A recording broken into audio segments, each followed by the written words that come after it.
म्याऊं म्याऊं छिपकली तो बड़ा डर लगता है सीरियसली वालदा साहिबा ने थोड़ी सीट ले ली। इमरान खान साहब दोबारा पीएम बनते नजर आते कदे? खान साहब ਦੀ ਵੀਕਨੈਸ ਹੈ ਕਿ ਖਾਨ ਸਾਹਿਬ ਬਹੁਤ ਜਲਦੀ ਲੋਕਾਂ ਤੇ ट्रस्ट करते हैं। ओवररेटेड सियासतदान कौन है? ਮਰੀਮ ਨਵਾਜ਼। ਖਾਨ ਸਾਹਿਬ ਜੇ ਅੱਜ ਬਾਹਰ ਆ ਜਾਂਦੇ ਨੇ, ਆਂਦੇ ਹੀ ਉਹਨਾਂ ਨੂੰ ਪਹਿਲੇ 3 ਕਿਹੜੇ ਕੰਮ ਕਰਨੇ ਚਾਹੀਦੇ? ਪੂਰੇ ਨਿਜ਼ਾਮ ਨੂੰ ਖਤਰਾ ਸਿਰਫ ਇਮਰਾਨ ਖਾਨ ਸਾਹਿਬ। ਮਰੀਮ ਨਵਾਜ਼ ਸਾਹਿਬਾ ਜਾਂ ਸ਼ਹਿਬਾਜ਼ ਸ਼ਰੀਫ? ਮੇਰਾ ਜ਼ਮੀਰ ਮੈਨੂੰ ਇਜਾਜ਼ਤ ਨਹੀਂ ਦੇ ਰਿਹਾ। ਰਜਬ ਬੱਟ ਜੇ ਕੱਲ ਨੂੰ ਕਿਸੇ ਪਾਰਟੀ ਦੇ ਨਾਲ ਖੜਾ ਹੋ ਗਿਆ ਤੇ ਆਵਾਮ ਵੋਟ ਦੇਗੀ? ਫਾਰਮ 47 ਤੇ ਤਾਂ ਬਣ ਸਕਦਾ ਹੈ। ਕਦੇ ਬਹੁਤ ਜ਼ਿਆਦਾ ਪੈਸੇ ਦੀ ਆਫਰ ਹੋਈ ਹੈ ਇਸ ਪਾਰਟੀ ਨੂੰ ਲੈ ਕੇ? ਕਰਪਸ਼ਨ ਕਰਨ ਦੀ ਜ਼ਰੂਰਤ ਹੈ ਇਸ ਪੋਲਿਟਿਕਸ ਵਿੱਚ ਰਹਿਣ ਦੇ, ਤੇ ਫਿਰ ਮੈਂ ਪੋਲਿਟਿਕਸ ਛੱਡ ਦਵਾਂ। ਮੁਜ਼ੱਫਰ ਸਾਹਿਬ ਨੂੰ ਕਦੇ ਧਮਕੀ ਮਿਲੀ ਕੋਈ? रिश्ते में तो हमारे बाप लगते हैं, लेकिन नाम है मलिक मुजफ्फर। अस्सलाम वालेकुम, मैं आकाशा गुल अशरफ, ਤੁਸੀਂ ਵੇਖ ਰਹੇ ਹੋ ਮੇਰਾ ਆਪਣਾ ਪੰਜਾਬੀ ਪੋਡਕਾਸਟ। ਤੇ ਅੱਜ ਸਾਡੇ ਕੋਲ ਇੱਕ ਬਹੁਤ ਹੀ ਖਾਸ ਗੈਸਟ ਆਏ ਨੇ, ਐਕਸ ਐਮਪੀਏ ਨੇ, ਲੇਕਿਨ ਇਸ ਟਾਈਮ ਉਹਨਾਂ ਦੇ ਵਾਲਿਦਾ ਸਾਹਿਬਾ ਮਾਸ਼ਾਅੱਲਾ ਸਿਆਸਤ ਦੇ ਵਿੱਚ ਨੇ। ਤੇ ਬਹੁਤ ਚੰਗਾ ਲੱਗਦਾ ਜਦੋਂ ਅਸੀਂ ਖਵਾਤੀਨ ਨੂੰ ਦੇਖਦੇ ਹਾਂ ਹਰ ਫੀਲਡ ਦੇ ਵਿੱਚ। ਉਹਨਾਂ ਦੇ ਬਾਰੇ ਵੀ ਡਿਸਕਸ਼ਨ ਹੋਏਗੀ ਤੁਹਾਡੇ ਢੇਰੋਂ ਢੇਰ ਤਾਲੀਆਂ ਦੇ ਵਿੱਚ। ਮਲਿਕ ਮੁਜ਼ੱਫਰ ਖਾਨ ਸਾਹਿਬ, अस्सलाम वालेकुम। वालेकुम सलाम ਜੀ ਆਇਆਂ ਨੂੰ ਆਖਦੇ ਹਾਂ, ਕੀ ਹਾਲ ਚਾਲ ਨੇ? ਅਲਹਮਦੁਲਿਲਾ ਜੀ, ਅੱਲਾਹ ਦੀ ਮਿਹਰਬਾਨੀ। ਵਾਲਦਾ ਸਾਹਿਬਾ ਨੇ ਤੁਹਾਡੀ ਸੀਟ ਲੈ ਲਈ, ਕਿਹਦਾ ਲੱਗਿਆ? ਨਹੀਂ ਜੀ, ਕਹਿੰਦੇ ਸਾਡੀ ਸੁਸਾਇਟੀ ਦੇ ਵਿੱਚ ਜਦੋਂ ਕੋਈ ਔਰਤ ਤੁਹਾਡੀ ਸੀਟ ਤੇ ਮੱਲ ਮਾਰਦੀ ਹੈ ਨਾ ਤਾਂ ਆਦਮੀ ਨੂੰ ਬੜਾ ਗੁੱਸਾ ਆਉਂਦਾ ਹੈ। ਨਹੀਂ ਜੀ, ਮੈਂ ਲੇਕਿਨ ਇੱਕ ਚੀਜ਼ ਮੈਂ ਕਹਾਂਗੀ, ਔਰਤਾਂ ਮਿਹਨਤ ਬਹੁਤ ਕਰਦੀਆਂ ਨੇ। ਹਾਂਜੀ, ਇਹ ਗੈਰੇਜ ਕੋਈ ਸ਼ੱਕ ਨਹੀਂ। ਸਾਡੀ ਵੇਖੋ ਸੁਸਾਇਟੀ ਦਾ ਇੱਕ ਹਿੱਸਾ ਹੈ। ਔਰਤਾਂ ਜਿਹੜੀ ਹੈ ਸਾਡੀ ਖਵਾਤੀਨ ਜਿਹੜੀਆਂ ਹੈ ਨੇ, ਉਹ ਸਾਡਾ ਇੱਕ ਪੂਰੇ ਸੁਸਾਇਟੀ ਦਾ ਇੱਕ ਬੜਾ ਇੰਪੋਰਟੈਂਟ ਰੋਲ ਹੈ। ਤੇ ਸਾਡੀ ਸੁਸਾਇਟੀ ਕੰਪਲੀਟ ਹੀ ਨਹੀਂ ਹੈ। ਅਗਰ ਅਸੀਂ ਕਹੀਏ ਨਾ ਖਾਲੀ ਮਰਦਾਂ ਨਾਲ ਤਾਂ ਨਹੀਂ ਸੁਸਾਇਟੀ ਬਣ ਸਕਦੀ, ਔਰਤਾਂ ਦੇ ਬਗੈਰ ਤਾਂ ਸਾਡਾ ਸਿਸਟਮ ਹੀ ਕੰਪਲੀਟ ਨਹੀਂ।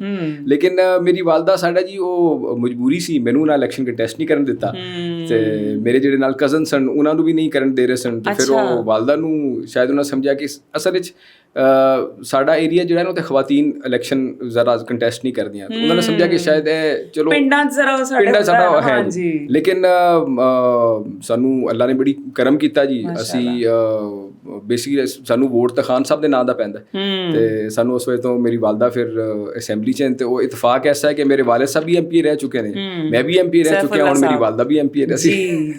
ਅੱਛਾ, ਇਮਰਾਨ ਖਾਨ ਸਾਹਿਬ ਦਾ ਜ਼ਿਕਰ ਹੋਇਆ, ਬਹੁਤ ਸਾਰੀ ਆਡੀਅנס ਆਫ ਕੋਰਸ ਸੁਣਨਾ ਚਾਹ ਰਹੀ ਹੋਏਗੀ। ਥੋੜਾ ਜਿਹਾ ਇਮਰਾਨ ਖਾਨ ਸਾਹਿਬ ਦੇ ਟੌਪਿਕ ਨੂੰ ਵੀ ਛੇੜਦੇ ਹਾਂ। ਇਮਰਾਨ ਖਾਨ ਸਾਹਿਬ ਦੀ ਸਭ ਤੋਂ ਵੱਡੀ ਤੁਹਾਨੂੰ ਸਟਰੈਂਥ ਕੀ ਲੱਗਦੀ ਹੈ?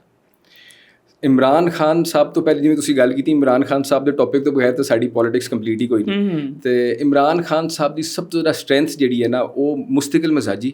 ਤੇ ਇਮਰਾਨ ਖਾਨ ਸਾਹਿਬ ਦਾ ਜੋ ਇੱਕ ਉਹਨਾਂ ਦਾ ਸਟਰੋਂਗ ਵਿਲ ਹੈ। ਜਿਵੇਂ ਉਹ ਕਹਿੰਦੇ ਨਾ, ਤੁਸੀਂ ਵੇਖੋ ਕਿ ਇਹ ਜਿਹੜਾ ਮੁਸ਼ਕਿਲ ਵਕਤ ਹੈ, ਬੜੇ ਲੋਕ 3 ਸਾਲ ਹੋ ਗਏ, ਬੜੇ ਲੋਕ ਆਪਣੇ ਆਪ ਨੂੰ ਬੜਾ ਹੀਰੋ ਸਮਝਦੇ ਨੇ, ਲੇਕਿਨ ਮੁਸ਼ਕਿਲ ਬਰਦਾਸ਼ਤ ਕਰਨਾ ਤੇ ਉਹਦਾ ਕਹਿਣਾ ਕਿ ਮੈਂ ਬਰਦਾਸ਼ਤ ਕਰ ਲਵਾਂਗਾ, ਬੜਾ ਫਰਕ ਹੁੰਦਾ ਹੈ। ਤੇ ਖਾਨ ਸਾਹਿਬ ਨੇ ਸਾਬਿਤ ਕੀਤਾ ਹੈ। ਅੱਜ ਖਾਨ ਸਾਹਿਬ ਨਾ ਆਪਣੀ ਔਲਾਦ ਵਾਸਤੇ ਕਰ ਰਹੇ ਨੇ, ਨਾ ਆਪਣੇ ਇਸ ਵਾਸਤੇ ਕਰ ਰਹੇ ਨੇ ਕਿ ਮੇਰੇ ਬੇਟੇ ਨੂੰ ਵਜ਼ੀਰ ਆਲਾ ਬਣਾਇਆ ਜਾਏ ਜਾਂ ਵਜ਼ੀਰ ਆਜ਼ਮ ਬਣਾਇਆ ਜਾਏ। ਉਹ ਪਾਕਿਸਤਾਨੀ ਆਵਾਮ ਵਾਸਤੇ ਤੇ ਆਪਣੇ ਨਜ਼ਰੀਏ ਵਾਸਤੇ ਕਰ ਰਹੇ ਨੇ, ਤੇ ਅਸੀਂ ਵੀ ਖਾਨ ਸਾਹਿਬ ਦੇ ਨਾਲ ਨਜ਼ਰੀਏ ਦੇ ਨਾਲ ਸਟੈਂਡ ਕਰ ਰਹੇ ਹਾਂ। ਤੇ ਲੇਕਿਨ ਖਾਨ ਸਾਹਿਬ ਦੀ ਬੜੀ ਸਟਰੋਂਗ ਵਿਲ ਹੈ। ਮੈਂ ਖਾਨ ਸਾਹਿਬ ਨਾਲ ਅਸੀਂ 2010 ਤੋਂ ਪੀਟੀਆਈ 'ਚ, ਤੇ ਅੱਜ 2026 ਆ ਚੁੱਕੀ ਹੈ, ਤੇ ਤਕਰੀਬਨ 15-16 ਸਾਲ ਹੋ ਗਏ। ਲੇਕਿਨ ਇਹ ਕਿ ਖਾਨ ਸਾਹਿਬ ਨੂੰ ਇਹ ਚੀਜ਼ ਵੇਖੀਏ ਕਿ ਖਾਨ ਸਾਹਿਬ ਬਹੁਤ ਸਟਰੋਂਗ ਵਿਲਡ ਨੇ, ਤੇ ਅੱਲਾਹ ਪਾਕ ਨੇ ਉਹਨਾਂ ਦਾ ਇੱਕ ਸਿਤਾਰਾ ਇੱਕ ਐਸਾ ਬਣਾਇਆ ਕਿ ਉਹਨਾਂ ਦਾ ਇੱਕ ਪਰਸਨੈਲਿਟੀ ਐਸੀ ਬਣਾਈ ਹੈ ਜਿਹੜੀ ਮੈਂ ਸਮਝਦਾ ਕੋਈ ਕਰੋਨਾ ਚੋਂ ਕਿਸੇ ਇੱਕ ਬੰਦੇ ਕਹਿ ਸਕਦੇ ਹਾਂ ਲੱਕੜ ਹਜ਼ਮ ਪੱਥਰ ਹਜ਼ਮ ਟਾਈਪ ਪਰਸਨੈਲਿਟੀ ਨੇ ਖਾਨ ਸਾਹਿਬ ਬੜਾ। ਖਾਨ ਸਾਹਿਬ ਦਾ ਜੀ ਅਸੀਂ ਵੇਖੋ ਇਸ ਵਾਸਤੇ ਨਹੀਂ ਕਿ ਮੈਂ ਪੀਟੀਆਈ 'ਚ ਹਾਂ ਜਾਂ ਖਾਨ ਸਾਹਿਬ ਦਾ ਅਸੀਂ ਫੋਲੋਅਰ ਹਾਂ ਜਾਂ ਫੈਨ ਆ, ਉਸ ਵੇਲੇ ਤਾਂ ਮੈਂ ਨਹੀਂ, ਲੇਕਿਨ ਐਜ਼ ਅ ਪਰਸਨੈਲਿਟੀ ਵੀ ਜੱਜ ਕੀਤਾ ਜਾਵੇ ਤਾਂ ਖਾਨ ਸਾਹਿਬ ਦੀ ਜਦੋਂ ਪੋਲਿਟਿਕਸ ਨਹੀਂ ਵੀ ਸਨ, ਕ੍ਰਿਕਟ ਵਿੱਚ ਬੜੇ ਕ੍ਰਿਕਟਰਸ ਆਏ ਨੇ, ਬੜੇ ਤੁਸੀਂ ਕ੍ਰਿਕਟ ਦੀ ਦੁਨੀਆ 'ਚ ਵੇਖੋ ਬੜੇ ਲੋਕ ਆਏ ਨੇ, ਬੜੇ ਲੋਕ ਕ੍ਰਿਕਟ ਵਿੱਚ ਆਏ ਨੇ, ਲੇਕਿਨ ਖਾਨ ਸਾਹਿਬ ਦਾ ਫੇਮ ਸਭ ਤੋਂ ਹਟ ਕੇ ਸੀ। ਅੱਜ ਵੀ ਸੈਲੀਬ੍ਰਿਟੀਜ਼ ਹਨ ਤੁਹਾਡੇ ਕ੍ਰਿਕਟ ਵਿੱਚ, ਲੇਕਿਨ ਕੋਈ ਇੰਜ ਹਾਲ ਆਫ ਫੇਮ ਵਿੱਚ ਨਹੀਂ ਯਾਦ ਕੀਤਾ ਜਾਂਦਾ। ਇਮਰਾਨ ਖਾਨ ਸਾਹਿਬ ਦਾ ਇੱਕ ਔਰਾ ਜਿਹੜਾ ਹੈ ਨਾ, ਇੱਕ ਐਜ਼ ਐਨ ਇੰਡੀਵਿਜੂਅਲ, ਉਹ ਔਰਾ ਅੱਜ ਵੀ ਤੁਸੀਂ ਖਾਨ ਸਾਹਿਬ ਦੀ ਵੀਡੀਓ ਵੀ ਵੇਖੋ ਤੇ ਤੁਹਾਨੂੰ ਵੀਡੀਓ 'ਚ ਵੀ ਖਾਨ ਸਾਹਿਬ ਦਾ ਔਰਾ ਨਜ਼ਰ ਆਉਂਦਾ, ਪਰਸਨੈਲਿਟੀ ਤੇ। ਸੋ ਤੁਹਾਡਾ ਸਿਆਸਤ ਦੇ ਵਿੱਚ ਅੱਬਾ ਜੀ ਦੀ ਵਜ੍ਹਾ ਤੋਂ ਪਲਾਨ ਨਹੀਂ ਸੀ, ਇਮਰਾਨ ਖਾਨ ਸਾਹਿਬ ਦੇ ਔਰਾ ਦੀ ਵਜ੍ਹਾ ਤੋਂ ਤੁਸੀਂ ਆਏ ਹੋ ਸਿਆਸਤ? ਮੈਂ ਦੇਖੇ ਪੋਲੀਟੀਕਲ ਫੈਮਿਲੀ ਨਾਲ ਮੇਰਾ ਬੈਕਗ੍ਰਾਉਂਡ ਤਾਂ ਪੋਲੀਟੀਕਲ ਫੈਮਿਲੀ ਦਾ ਸੀ ਸ਼ੁਰੂ ਤੋਂ ਹੀ। ਪੋਲਿਟਿਕਸ ਵਿੱਚ ਇੰਟਰਸਟਿਡ ਵੀ ਸਾਂ ਮੈਂ। ਪੋਲਿਟਿਕਸ ਵਿੱਚ ਅਸੀਂ ਪੀਪਲਸ ਪਾਰਟੀ, ਮੇਰੇ ਵਾਲਿਦ ਸਾਹਿਬ ਪੀਪਲਸ ਪਾਰਟੀ ਦੇ ਨਾਲ ਹੁੰਦੇ ਸਨ, ਤੇ ਜਦੋਂ ਮੈਂ ਪੋਲਿਟਿਕਸ ਵਿੱਚ ਆਇਆ ਤੇ ਮੇਰੇ ਵਾਲਿਦ ਸਾਹਿਬ ਉਸ ਵੇਲੇ ਹਯਾਤ ਨਹੀਂ ਸਨ। ਮੈਂ ਕਾਲਜ ਵਿੱਚ ਸਾਂ ਜਦੋਂ ਮੇਰੇ ਵਾਲਿਦ ਸਾਹਿਬ ਫੌਤ ਹੋ ਗਏ, ਤੇ ਮੈਨੂੰ ਖੈਰ ਫੈਮਿਲੀ ਨੇ ਮੈਨੂੰ ਅੱਗੇ ਪੁਸ਼ ਕੀਤਾ ਕਿ ਤੂੰ ਪੋਲਿਟਿਕਸ ਕਰਨੀ ਹੈ। ਮੈਂ ਫਿਰ ਉਸ ਵੇਲੇ ਡਿਸਾਈਡ ਕੀਤਾ ਕਿ ਅਗਰ ਮੈਂ ਪੋਲੀਟਿਕਸ ਕਰਨੀ ਹੈ ਤਾਂ ਮੈਂ ਆਪਣੇ ਐਸੇ ਕਿ ਅਸੀਂ ਨਵੇਂ ਉਸ ਵੇਲੇ ਪੜ੍ਹੇ ਲਿਖੇ ਕਾਲਜ ਦੇ ਅਸੀਂ ਆਏ ਸਾਂ, ਜਵਾਨ ਸਾਂ, ਅਸੀਂ ਆਪਣਾ ਨਜ਼ਰੀਆ ਵੇਖਦੇ ਸਾਂ ਤੇ ਸਾਨੂੰ ਉਸ ਵੇਲੇ ਖਾਨ ਸਾਹਿਬ ਦਾ ਨਜ਼ਰੀਆ ਜਿਹੜਾ ਹੈ ਉਹ ਪਸੰਦ ਆਇਆ। ਤੇ ਖਾਨ ਸਾਹਿਬ ਦੇ ਪਹਿਲੇ ਵੀ ਕ੍ਰਿਕਟ ਵਿੱਚ ਵੀ ਫੈਨ ਸਾਂ, ਲੇਕਿਨ ਖਾਨ ਸਾਹਿਬ ਦੇ ਪੋਲੀਟੀਕਲ ਜੋ ਗੱਲਾਂ, ਖਾਨ ਸਾਹਿਬ ਦੀ ਤਕਰੀਰਾਂ, ਤੁਸੀਂ ਅੱਜ ਵੀ ਖਾਨ ਸਾਹਿਬ ਦੀ ਤਕਰੀਰਾਂ ਕੋਈ ਵੀ ਚੁੱਕ ਕੇ ਵੇਖ ਲਓ, ਅੱਜ ਦੀ ਜਨਰੇਸ਼ਨ, ਆਉਣ ਵਾਲੀ ਜਨਰੇਸ਼ਨ ਵੀ ਖਾਨ ਸਾਹਿਬ ਦੀ ਐਸੀ ਸਪੀਚਸ ਹਨ ਜਿਹੜੀਆਂ ਬੰਦਾ ਘਰ 'ਚ ਬੈਠ ਕੇ ਆਪਣੇ ਬੱਚਿਆਂ ਨੂੰ ਸੁਣਾ ਸਕਦਾ ਹੈ ਕਿ ਯਾਰ ਤੁਸੀਂ ਗੱਲਾਂ ਸੁਣੋ, ਖਾਨ ਸਾਹਿਬ ਕਿੰਨੀਆਂ ਉਹਦੇ 'ਚ ਅੱਛੀਆਂ ਗੱਲਾਂ ਕਰ ਰਹੇ। ਓਕੇ, ਲੇਕਿਨ ਇੱਕ ਚੀਜ਼ ਤੋਂ of course as a individual ਜਿੱਦਾਂ ਤੁਸੀਂ ਲਾਈਕ ਕਰਦੇ ਹੋ, ਸਾਡੀ ਜਨਰੇਸ਼ਨ ਲਾਈਕ ਕਰਦੀ ਹੈ, ਅਸੀਂ ਵੀ ਲਾਈਕ ਕਰਦੇ ਹਾਂ, ਇੰਟਰਨੈਸ਼ਨਲੀ ਸਾਡੇ ਮੁਲਕ ਨੂੰ ਰਿਪਰੈਜ਼ੈਂਟ ਕੀਤਾ ਉਹਨਾਂ ਨੇ। ਕੁਝ ਤਕਾਰੀਰ ਦੇ ਵਿੱਚ ਆਈ ਥਿੰਕ ਇੱਕ ਦੋ ਚੀਜ਼ਾਂ ਜਿਹੜੀਆਂ ਆਈ ਥਿੰਕ ਇਖਲਾਕੀ ਮਿਆਰ ਤੋਂ ਡਿੱਗ ਗਈਆਂ ਸੀ, ਉਹ ਕਿਸੇ ਨੂੰ ਵੀ ਨਹੀਂ ਅੱਛੀਆਂ ਲੱਗਦੀਆਂ। ਆਫ ਕੋਰਸ ਕਿਸੇ ਦੀ ਖਾਤੂਨ ਦੇ ਬਾਰੇ 'ਚ ਅਸੀਂ ਗੱਲ ਕਰੀਏ, ਇਸ ਚੀਜ਼ ਤੋਂ ਤੁਸੀਂ ਮੰਨੋਗੇ ਨਾ ਜੀ? ਵੇਖੋ ਗੱਲ ਇੰਝ ਹੈ ਕਿ ਅਸੀਂ ਇਮਰਾਨ ਖਾਨ ਸਾਹਿਬ ਤੋਂ ਅਸੀਂ ਇਹ ਐਕਸਪੈਕਟ ਨਹੀਂ ਕਰਦੇ ਸੀ।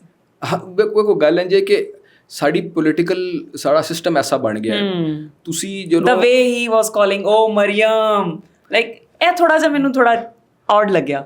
ਇਹ ਤੁਹਾਡੀ ਗੱਲ ਠੀਕ ਹੈ, ਤੁਹਾਡੀ ਗੱਲ ਕਿਸੇ ਹੱਦ ਤੱਕ ਇਹ ਤੁਹਾਡੀ ਇੱਕ ਚੀਜ਼ ਮੈਨੂੰ ਅੱਛੀ ਲੱਗੀ ਕਿ ਮੋਸਟਲੀ ਜਦੋਂ ਦੂਸਰੀਆਂ ਪਾਰਟੀਆਂ ਦੇ ਸਾਡੇ ਕੋਲ ਆਉਂਦੇ ਨੇ ਪੋਲੀਟੀਸ਼ੀਅਨਸ ਤੇ ਉਹ ਮੰਨਦੇ ਨਹੀਂ ਆਪਣੀ ਪਾਰਟੀ, ਆਪਣੇ ਲੀਡਰ ਦੀ ਕੋਈ ਬੁਰੀ ਚੀਜ਼। ਇਹ ਤੁਸੀਂ ਇੱਕ ਚੀਜ਼ ਕੀ ਕਿ ਤੁਸੀਂ ਗੱਲ ਸਹੀ ਕਹਿ ਰਹੇ ਹੋ। ਨਹੀਂ ਗੱਲ ਇਹਦੇ ਵਿੱਚ ਵੇਖੋ, ਇਹਦੇ 'ਚ ਅਸੀਂ ਈਵਨ ਵਿਦਿਨ ਦਾ ਪਾਰਟੀ ਅਸੀਂ ਖਾਨ ਸਾਹਿਬ ਨਾਲ ਜਦੋਂ ਮੀਟਿੰਗਸ ਹੁੰਦੀਆਂ ਸਨ ਜਾਂ ਜਿਨ੍ਹਾਂ ਪਾਰਟੀ ਦੀ ਜਿਹੜੀ ਆਪਣੀ ਕੋਰ ਕਮੇਟੀ ਦੀ ਵੀ ਮੀਟਿੰਗ ਹੁੰਦੀਆਂ ਨੇ, ਉੱਥੇ ਇਖਤਲਾਫ ਵੀ ਹੁੰਦਾ ਹੈ। ਸਾਡੀ ਪਾਰਟੀ ਦੇ ਅੰਦਰ ਮੈਂ ਸਮਝਦਾ ਬਲਕਿ ਤੁਹਾਡੇ ਮੁਲਕ 'ਚ ਕੋਈ ਐਸੀ ਪਾਰਟੀ ਨਹੀਂ ਜਿਹਦੇ ਅੰਦਰ ਇੰਨੀ ਡੈਮੋਕ੍ਰੇਸੀ ਹੋਵੇ ਜਿੰਨੀ ਪੀਟੀਆਈ ਦੇ ਅੰਦਰ ਹੈ। ਬਿਲਕੁਲ ਬਿਲਕੁਲ। ਤੇ ਹੁਣ ਤਾਂ ਅਸੀਂ ਇੱਕ ਕਿਸਮ ਦਾ ਬਸ ਇੱਕ ਮੁਸ਼ਕਿਲ ਵਕਤ ਗੁਜ਼ਾਰ ਰਹੇ ਹਾਂ, ਲੇਕਿਨ ਖਾਨ ਸਾਹਿਬ ਦੇ ਜਦੋਂ ਖਾਨ ਸਾਹਿਬ ਇੱਥੇ ਮੌਜੂਦ ਬੈਠੇ ਹੁੰਦੇ ਸਨ, ਉਹਨਾਂ ਨਾਲ ਮੀਟਿੰਗ ਹੁੰਦੀ ਸੀ, ਖਾਨ ਸਾਹਿਬ ਦੀ ਕਈ ਗੱਲਾਂ ਨਾਲ ਪਾਰਟੀ ਦੇ ਵਿਦਿਨ ਲੀਡਰਸ਼ਿਪ ਇਖਤਲਾਫ ਵੀ ਕਰਦੀ ਸੀ, ਹੁੰਦਾ ਸੀ, ਆਪਣਾ ਪੁਆਇੰਟ ਆਫ ਵਿਊ ਦਿੰਦੇ ਸਨ। ਜਿਵੇਂ ਸਾਡਾ ਅਸੈਂਬਲੀ ਤੋੜਨ ਵਾਲਾ ਪੁਆਇੰਟ ਆਫ ਵਿਊ ਸੀ, ਕਈ ਲੋਕਾਂ ਨੇ ਪੁਆਇੰਟ ਆਫ ਵਿਊ ਆਪਣਾ ਦਿੱਤਾ, ਖਾਨ ਸਾਹਿਬ ਦਾ ਆਪਣਾ ਪੁਆਇੰਟ ਆਫ ਵਿਊ ਸੀ, ਤੇ ਉਹਦੇ 'ਚ ਹੁੰਦਾ ਡੈਮੋਕ੍ਰੇਸੀ। ਤੁਸੀਂ ਇਖਤਲਾਫ ਵੇਖੋ, ਤੁਸੀਂ ਇੱਕ ਬੰਦਾ, ਤੁਸੀਂ ਇਹ ਨਹੀਂ ਕਿ ਵੇਖੋ ਪਰਫੈਕਟ ਸਿਰਫ ਅੱਲਾਹ ਪਾਕ ਦੀ ਜ਼ਾਤ, ਇਨਸਾਨ ਐਸਾ ਹੈ ਹੀ ਨਹੀਂ ਜਿਹਦੇ ਅੰਦਰ ਕੋਈ ਕਮੀ ਕੋਤਾਹੀ ਕਿਸੇ ਨਾ ਹੋਵੇ। ਤੇ ਇਨਸਾਨ ਜਦੋਂ ਵੀ ਆਪਣੇ ਵੇਖਦਾ ਹੈ ਆਪਣੇ ਆਪ ਨੂੰ ਔਰ ਸੋ ਬਿਹਤਰ ਇੰਪਰੂਵ ਕਰਦਾ ਹੈ। ਤੇ ਮੈਂ ਖਾਨ ਸਾਹਿਬ ਦੇ ਐਸਾ ਕਿ ਖਾਨ ਸਾਹਿਬ ਦੇ ਨਾਲ ਮੈਂ 2013 ਵਾਲਾ ਇਲੈਕਸ਼ਨ ਵੀ ਪੀਟੀ ਦੀ ਤਰਫੋਂ ਕੰਟੈਸਟ ਕੀਤਾ। ਮੈਂ ਉਸ ਵੇਲੇ 2013 ਵਾਲੇ ਖਾਨ ਸਾਹਿਬ ਨੂੰ ਵੀ ਵੇਖਿਆ, ਫਿਰ 2018 ਵਾਲੇ ਖਾਨ ਸਾਹਿਬ ਨੂੰ ਵੇਖਿਆ, ਫਿਰ 2024 ਵਾਲਾ ਜਦੋਂ ਇਲੈਕਸ਼ਨ ਆਉਣ ਉਸ ਤੋਂ ਪਹਿਲੇ ਜਿਹੜੇ ਇਲੈਕਸ਼ਨ ਅਨਾਊਂਸ ਹੋਏ ਸਨ ਖਾਨ ਸਾਹਿਬ ਦੀ ਗ੍ਰਿਫਤਾਰੀ ਤੋਂ ਪਹਿਲੇ, ਖਾਨ ਸਾਹਿਬ ਨੇ ਬੜਾ ਪੋਲੀਟੀਕਲੀ ਆਪਣੇ ਆਪ ਨੂੰ ਬਹੁਤ ਜ਼ਿਆਦਾ ਗਰੋ ਕੀਤਾ। ਜਿਹੜਾ 2013 'ਚ ਖਾਨ ਸਾਹਿਬ ਹੁੰਦੇ ਸਨ, ਸਾਡੀ ਮੀਟਿੰਗਸ ਹੁੰਦੀਆਂ ਸਨ, 2013 'ਚ ਖਾਨ ਸਾਹਿਬ ਨੂੰ ਇੰਡੀਵਿਜੂਅਲੀ ਹਰ ਸਿਆਸਤਦਾਨ ਦਾ ਨਹੀਂ ਪਤਾ ਹੁੰਦਾ ਸੀ, ਕਿਉਂਕਿ ਉਹਨਾਂ ਦੀ ਫੀਲਡ ਹੀ ਨਹੀਂ ਸੀ। ਐਸੇ ਕਿ ਖਾਨ ਸਾਹਿਬ ਉਸ ਵੇਲੇ ਆਏ ਸਨ ਨਾ, ਤੇ ਲੋਕ ਸ਼ਾਮਿਲ ਹੋ ਰਹੇ ਸਨ, ਬਹੁਤ ਸਾਰੇ ਸਪੀਡ ਨਾਲ ਲੋਕ ਸ਼ਾਮਿਲ ਹੋ ਰਹੇ ਸਨ, ਇੰਨੇ ਲੋਕਾਂ ਨੂੰ ਫੌਰੀ ਯਾਦ ਰੱਖਣਾ, ਪੋਲੀਟਿਕਸ ਯਾਦ ਰੱਖਣੀ। ਲੇਕਿਨ ਬਾਏ ਦੈਟ ਟਾਈਮ ਜਿਹੜਾ ਆਖਰੀ ਇਲੈਕਸ਼ਨ ਜਿਹਦੇ 'ਚ ਇੱਕ ਵਾਰੀ ਟਿਕਟਸ ਅਨਾਊਂਸ ਹੋ ਕੇ ਫਿਰ ਇਲੈਕਸ਼ਨ ਰੁਕ ਗਿਆ ਸੀ 9 ਮਈ ਤੋਂ ਪਹਿਲੇ, ਉਸ ਇਲੈਕਸ਼ਨ ਤੱਕ ਜਦੋਂ ਸਾਡੀ ਪੋਲੀਟੀਕਲ ਮੀਟਿੰਗਸ ਜਾਂ ਸਾਡੀਆਂ ਪਾਰਲੀਮਾਨੀ ਬੋਰਡ ਦੀ ਮੀਟਿੰਗਸ ਹੁੰਦੀਆਂ ਸਨ, ਤੇ ਉਹਦੇ ਅੰਦਰ ਖਾਨ ਸਾਹਿਬ ਦਾ ਬਿਲਕੁਲ ਡਿਫਰੈਂਟ, ਖਾਨ ਸਾਹਿਬ ਇੱਕ ਇੰਡੀਵਿਜੂਅਲ ਨੂੰ ਜਾਣਦੇ ਸਨ। ਸਾਡਾ ਫਰਜ਼ ਕਰੋ ਭਾਵਨਗਰ ਡਿਸਟ੍ਰਿਕਟ ਹੈ, ਸਾਡੀ ਡਿਸਕਸ਼ਨ ਹੁੰਦੀ ਸੀ, ਖਾਨ ਸਾਹਿਬ ਇੱਕ ਸੀਟ ਤੇ ਡਿਸਕਸ ਕਰਦੇ ਸਨ, ਇੱਕ ਪੋਲੀਟੀਕਲ ਬੰਦੇ ਦਾ ਨਾਂ ਲੈ ਕੇ। ਉਹ ਸਾਡੇ ਵਾਸਤੇ ਵੀ ਬੜਾ ਉਹ ਅਮੇਜ਼ਮੈਂਟ ਸੀ ਕਿ ਜੀ ਖਾਨ ਸਾਹਿਬ ਪਹਿਲੇ ਇੰਜ ਕਰਕੇ ਸਾਰੇ ਲੋਕਾਂ ਨੂੰ ਨਹੀਂ ਜਾਣਦੇ ਸਨ, ਲੇਕਿਨ ਖਾਨ ਸਾਹਿਬ ਨੂੰ ਇੱਕ ਇੰਡੀਵਿਜੂਅਲ ਨੂੰ ਜਾਣਦੇ ਨੇ ਕਿ ਕਿਹਦੀ ਕੈਸੀ ਪੋਜੀਸ਼ਨ ਹੈ, ਉਹਨਾਂ ਨੇ ਆਪਣਾ ਹੋਮਵਰਕ ਪੂਰਾ ਕੀਤਾ ਹੋਇਆ ਸੀ। ਤੇ ਜ਼ਾਹਿਰ ਹੈ ਹਰ ਚੀਜ਼ ਵਿੱਚ ਹਮੇਸ਼ਾ ਗਰੋਥ ਦੀ ਗੁੰਜਾਇਸ਼ ਹੁੰਦੀ ਹੈ। ਖਾਨ ਸਾਹਿਬ ਨੇ ਵੀ ਆਪਣੇ ਆਪ ਨੂੰ ਪੋਲੀਟੀਕਲੀ ਬਹੁਤ ਜ਼ਿਆਦਾ ਗਰੋ ਕੀਤਾ ਹੈ। ਅੱਛਾ, ਖਾਨ ਸਾਹਿਬ ਦੀ ਸਟਰੈਂਥ ਤੁਸੀਂ ਦੱਸਦੀ, ਉਹ ਅੱਛੀ ਚੀਜ਼ ਹੈ। ਵੀਕਨੈਸ ਕੋਈ ਤੁਸੀਂ ਵੇਖੀ, ਤੁਸੀਂ ਚਾਹੋਗੇ ਕਿ ਇਹ ਨਹੀਂ ਹੋਣੀ ਚਾਹੀਦੀ ਸੀ ਜਾਂ ਇਹ ਨਾ ਹੋਵੇ ਫਿਊਚਰ 'ਚ? ਖਾਨ ਸਾਹਿਬ ਦੀ ਵੀਕਨੈਸ ਹੈ ਜੀ ਕਿ ਖਾਨ ਸਾਹਿਬ ਬਹੁਤ ਸਟ੍ਰੇਟ ਫਾਰਵਰਡ ਆਦਮੀ ਨੇ, ਔਰ ਕੰਨਾਂ ਦੇ ਕੱਚੇ ਵੀ ਹੈਗੇ ਨੇ, ਲੋਕ ਕਹਿੰਦੇ ਨੇ ਕੰਨਾਂ ਦੇ ਕੱਚੇ ਬਹੁਤ ਸੀ। ਉਹ ਇੱਕ ਗੱਲ ਬਣੀ ਸੀ, ਮੈਂ ਨਹੀਂ ਸਮਝਦਾ, ਲੇਕਿਨ ਖਾਨ ਸਾਹਿਬ ਦੀ ਮੈਂ ਸਮਝਦਾ ਵੀਕਨੈਸ ਹੈ ਕਿ ਖਾਨ ਸਾਹਿਬ ਬਹੁਤ ਜਲਦੀ ਲੋਕਾਂ 'ਤੇ ਟਰਸਟ ਕਰਦੇ ਨੇ, ਬਹੁਤ ਜ਼ਿਆਦਾ ਟਰਸਟ ਕਰਦੇ ਨੇ। ਜਿਹੜਾ ਬੰਦਾ ਖੁਦ ਸਾਫ਼ ਹੁੰਦਾ ਹੈ ਨਾ, ਉਹਨੂੰ ਲੱਗਦਾ ਅਗਲਾ ਬੰਦਾ ਵੀ ਸਾਫ਼ ਹੈ। ਤੇ ਖਾਨ ਸਾਹਿਬ ਜਦੋਂ ਲੋਕ ਆ ਕੇ ਜਿਵੇਂ ਗੱਲਾਂ ਦੱਸਦੇ ਸਨ ਜਾਂ ਕਰਦੇ ਸਨ, ਖਾਨ ਸਾਹਿਬ ਉਸ ਗੱਲ 'ਤੇ ਟਰਸਟ ਕਰਦੇ ਸਨ ਕਿ ਇੰਝ ਹੀ ਮਾਮਲਾਤ ਚੱਲ ਰਹੇ ਨੇ, ਲੇਕਿਨ ਜਿਵੇਂ ਉਹ ਨਹੀਂ ਚੱਲ ਰਹੇ ਹੁੰਦੇ ਸਨ। ਤੇ ਮੈਂ ਸਮਝਦਾ ਉਹਦੇ 'ਚ ਸਿਰਫ ਵੀਕਨੈਸ ਹੈ ਕਿ ਖਾਨ ਸਾਹਿਬ ਐਤਮਾਦ ਜ਼ਿਆਦਾ, ਉਹ ਵੀ ਵੀਕਨੈਸ ਨਹੀਂ, ਉਹ ਸਮਝ ਲਓ ਕਿ ਸਾਡੇ ਪੋਲੀਟਿਕਸ ਐਸੀ ਹੈ, ਪੋਲੀਟਿਕਸ ਇੰਨੀ ਗੰਦੀ ਹੋ ਚੁੱਕੀ ਹੈ ਕਿ ਉਹਦੇ ਸਿਆਸਤ ਜਾਣ ਵਾਸਤੇ ਤੁਹਾਨੂੰ ਸਿਆਸੀ ਹੋਣਾ ਪਏਗਾ, ਸਿਆਸੀ। ਹਾਂ, ਲੇਕਿਨ ਖਾਨ ਸਾਹਿਬ ਬਹੁਤ ਸਟ੍ਰੇਟ ਫਾਰਵਰਡ ਸ਼ਖਸ ਹੈ। ਖਾਨ ਸਾਹਿਬ ਜੇ ਅੱਜ ਬਾਹਰ ਆ ਜਾਂਦੇ ਨੇ, ਆਂਦੇ ਹੀ ਉਹਨਾਂ ਨੂੰ ਪਹਿਲੇ 3 ਕਿਹੜੇ ਕੰਮ ਕਰਨੇ ਚਾਹੀਦੇ ਨੇ? ਮੁਜ਼ੱਫਰ ਸਾਹਿਬ ਕੋਈ ਮਸ਼ਵਰਾ ਦੇਣ। ਖਾਨ ਸਾਹਿਬ ਨੂੰ ਸਾਡੇ ਮਸ਼ਵਰੇ ਦੀ ਜ਼ਰੂਰਤ ਨਹੀਂ। ਖਾਨ ਸਾਹਿਬ ਨਹੀਂ, ਦੇਖੋ ਛੋਟੇ ਵੀ ਵੱਡਿਆਂ ਨੂੰ ਮਸ਼ਵਰੇ ਦੇ ਸਕਦੇ। ਹਾਂ, ਵੇਖੋ 3 ਬੇਸਿਕ ਕੰਮ, ਬਸ ਜਲਦੀ ਨਾਲ। ਖਾਨ ਸਾਹਿਬ ਜਦੋਂ ਬਾਹਰ ਆਣਗੇ ਤੇ ਇੰਨੇ ਸਾਰੇ ਕੰਮ ਇਨ ਕਰਨ ਵਾਲੇ ਕਿ 3 ਸਾਡੇ ਵਾਲੇ 3 ਮਸ਼ਵਰੇ ਪਤਾ ਨਹੀਂ ਕਿੱਥੇ ਲੈ ਜਾਣੇ। ਕਹਿੰਦੇ ਨਾ game changer kind of thing. 3 basic step. ਦੇਖੋ ਜੀ, ਮੈਂ ਨਹੀਂ ਸਮਝਦਾ ਖਾਨ ਸਾਹਿਬ, ਮੈਂ ਸਿਰਫ ਇਹ ਗੱਲ ਸਮਝਦਾ ਕਿ ਖਾਨ ਸਾਹਿਬ ਜਦੋਂ ਹੁਣ ਜਦੋਂ ਇਸ ਪਰ ਪੂਰੇ ਸਿਸਟਮ ਚੋਂ ਬਾਹਰ ਆਣਗੇ ਨਾ, ਮੈਂ ਸਮਝਦਾ ਕਿ ਖਾਨ ਸਾਹਿਬ ਬਹੁਤ ਜ਼ਿਆਦਾ ਹੋਰ ਇੰਪਰੂਵਮੈਂਟ ਨਾਲ ਆਣਗੇ। ਜਦੋਂ ਇਨਸਾਨ ਕੋਲੋਂ ਟਾਈਮ ਹੁੰਦਾ ਹੈ, ਜਿਵੇਂ ਜੋ ਟਾਈਮ ਖਾਨ ਸਾਹਿਬ ਗੁਜ਼ਾਰ ਰਹੇ ਨੇ, ਖਾਨ ਸਾਹਿਬ ਉਹਦੇ ਬੁੱਕਸ ਵੀ ਰੀਡ ਕਰ ਰਹੇ ਨੇ, ਸਾਰਾ ਕੁਝ ਲਰਨਿੰਗ ਕਰ ਰਹੇ ਨੇ, ਪਲੱਸ ਇਨਸਾਨ ਕੋਲ ਬੜਾ ਟਾਈਮ ਹੁੰਦਾ ਹੈ ਆਪਣੀ ਚੀਜ਼ਾਂ ਨੂੰ ਕਰਨ ਵਾਸਤੇ ਕਿ ਮੈਂ ਪੋਲੀਟੀਕਲੀ ਕਿਸ ਜਗ੍ਹਾ ਮੈਂ ਕਿਹੜੇ ਫੈਸਲੇ ਮੈਨੂੰ ਕਿਸ ਟਾਈਮ ਤੇ ਲੈਣੇ ਚਾਹੀਦੇ ਸੀ। ਮੈਂ ਸਮਝਦਾ ਕਿ ਅਸੀਂ ਉਹ ਮਸ਼ਵਰਾ ਨਹੀਂ ਦੇ ਸਕਦੇ ਜਿੰਨੇ ਖਾਨ ਸਾਹਿਬ ਮੈਂ ਸਮਝਦਾ ਵਾਈਜ਼ ਹੋ ਕੇ ਨਹੀਂ। ਵੈਸੇ ਇੱਕ ਹੁੰਦਾ ਨਾ ਭਾਈਚਾਰਾ ਵਾਲਾ ਮਸ਼ਵਰਾ, 3 ਬੇਸਿਕ ਮਸ਼ਵਰੇ ਦੇ ਦਿਓ ਇਮਰਾਨ ਖਾਨ ਸਾਹਿਬ ਨੂੰ। ਖਾਨ ਸਾਹਿਬ ਮਸ਼ਵਰੇ ਅਗਰ ਉਹਦੇ 'ਚ ਮਸ਼ਵਰਾ ਤਾਂ ਐਵੇਂ ਕਿ ਇੱਕ ਪਾਰਟੀ ਨੂੰ ਪ੍ਰੋਪਰ ਦੁਬਾਰਾ ਆਰਗੇਨਾਈਜ਼ ਕਰਨ। ਦੂਸਰਾ ਉਹਦੇ 'ਚ ਪਾਰਟੀ ਨੇ ਕਿਸ ਨੇ ਪਾਰਟੀ ਖਾਨ ਸਾਹਿਬ ਦੀ ਗੈਰ ਮੌਜੂਦਗੀ 'ਚ ਪਾਰਟੀ ਦੇ ਅੰਦਰ ਕਿਸ ਨੇ ਕਿੰਨਾ ਕੀਤਾ। ਮੈਂ ਸਮਝਦਾ ਕਿ ਇਸ ਵੇਲੇ ਜਦੋਂ ਆਣਗੇ ਨਾ ਖਾਨ ਸਾਹਿਬ, ਬੜੇ ਲੋਕ ਹੋਣਗੇ, ਕਈ ਲੋਕ ਖਾਨ ਸਾਹਿਬ ਨੂੰ ਸ਼ਿਕਾਇਤਾਂ ਲਾਣਗੇ ਕਿ ਫਲਾਣਾ ਇੰਜ ਕਰ ਗਿਆ, ਫਲਾਣੇ ਨੇ ਇਹ ਨਹੀਂ ਕੀਤਾ।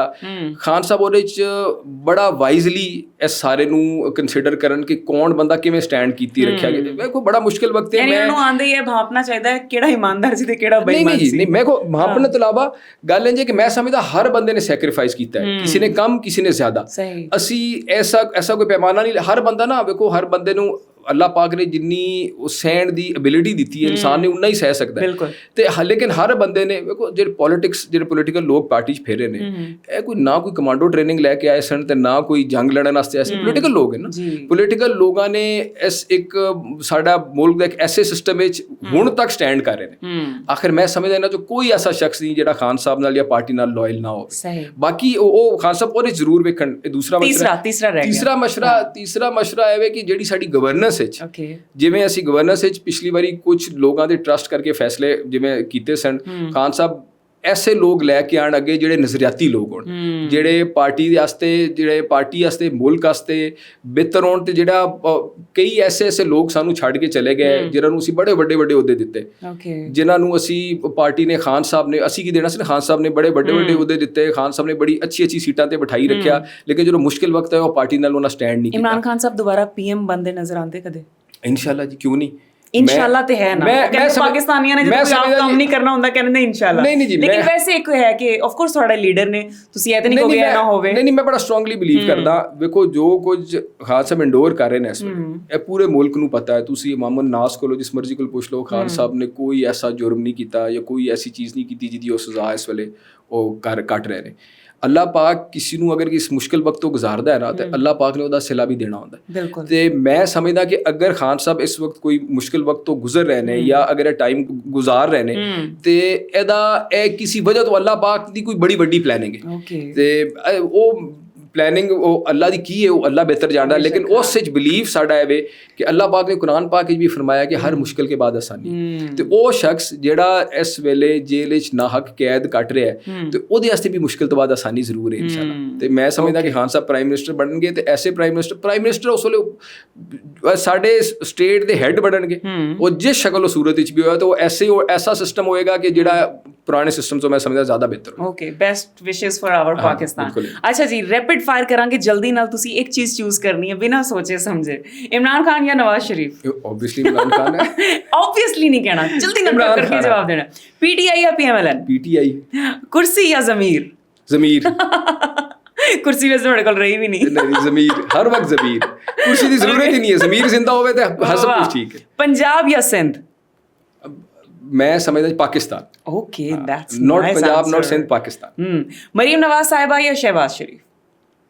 ਇਮਰਾਨ ਖਾਨ। ਨਹੀਂ ਦੇਖੋ, ਮੈਂ ਇੱਕ ਗੱਲ ਦੱਸਾਂ, ਦੇਖੋ ਦੋਨਾਂ ਵਿੱਚ ਇੱਕ ਚੂਜ਼ ਕਰਨਾ ਪਏਗਾ। ਦੇਖੋ ਜੀ, ਹੁਣ ਤੁਸੀਂ ਨਾ ਪਹਿਲੇ ਆਨਸਰ ਦਿਓ, ਫਿਰ ਮੈਂ ਉਹਦੀ ਵਜ੍ਹਾ ਵੀ ਪੁੱਛਾਂਗੀ।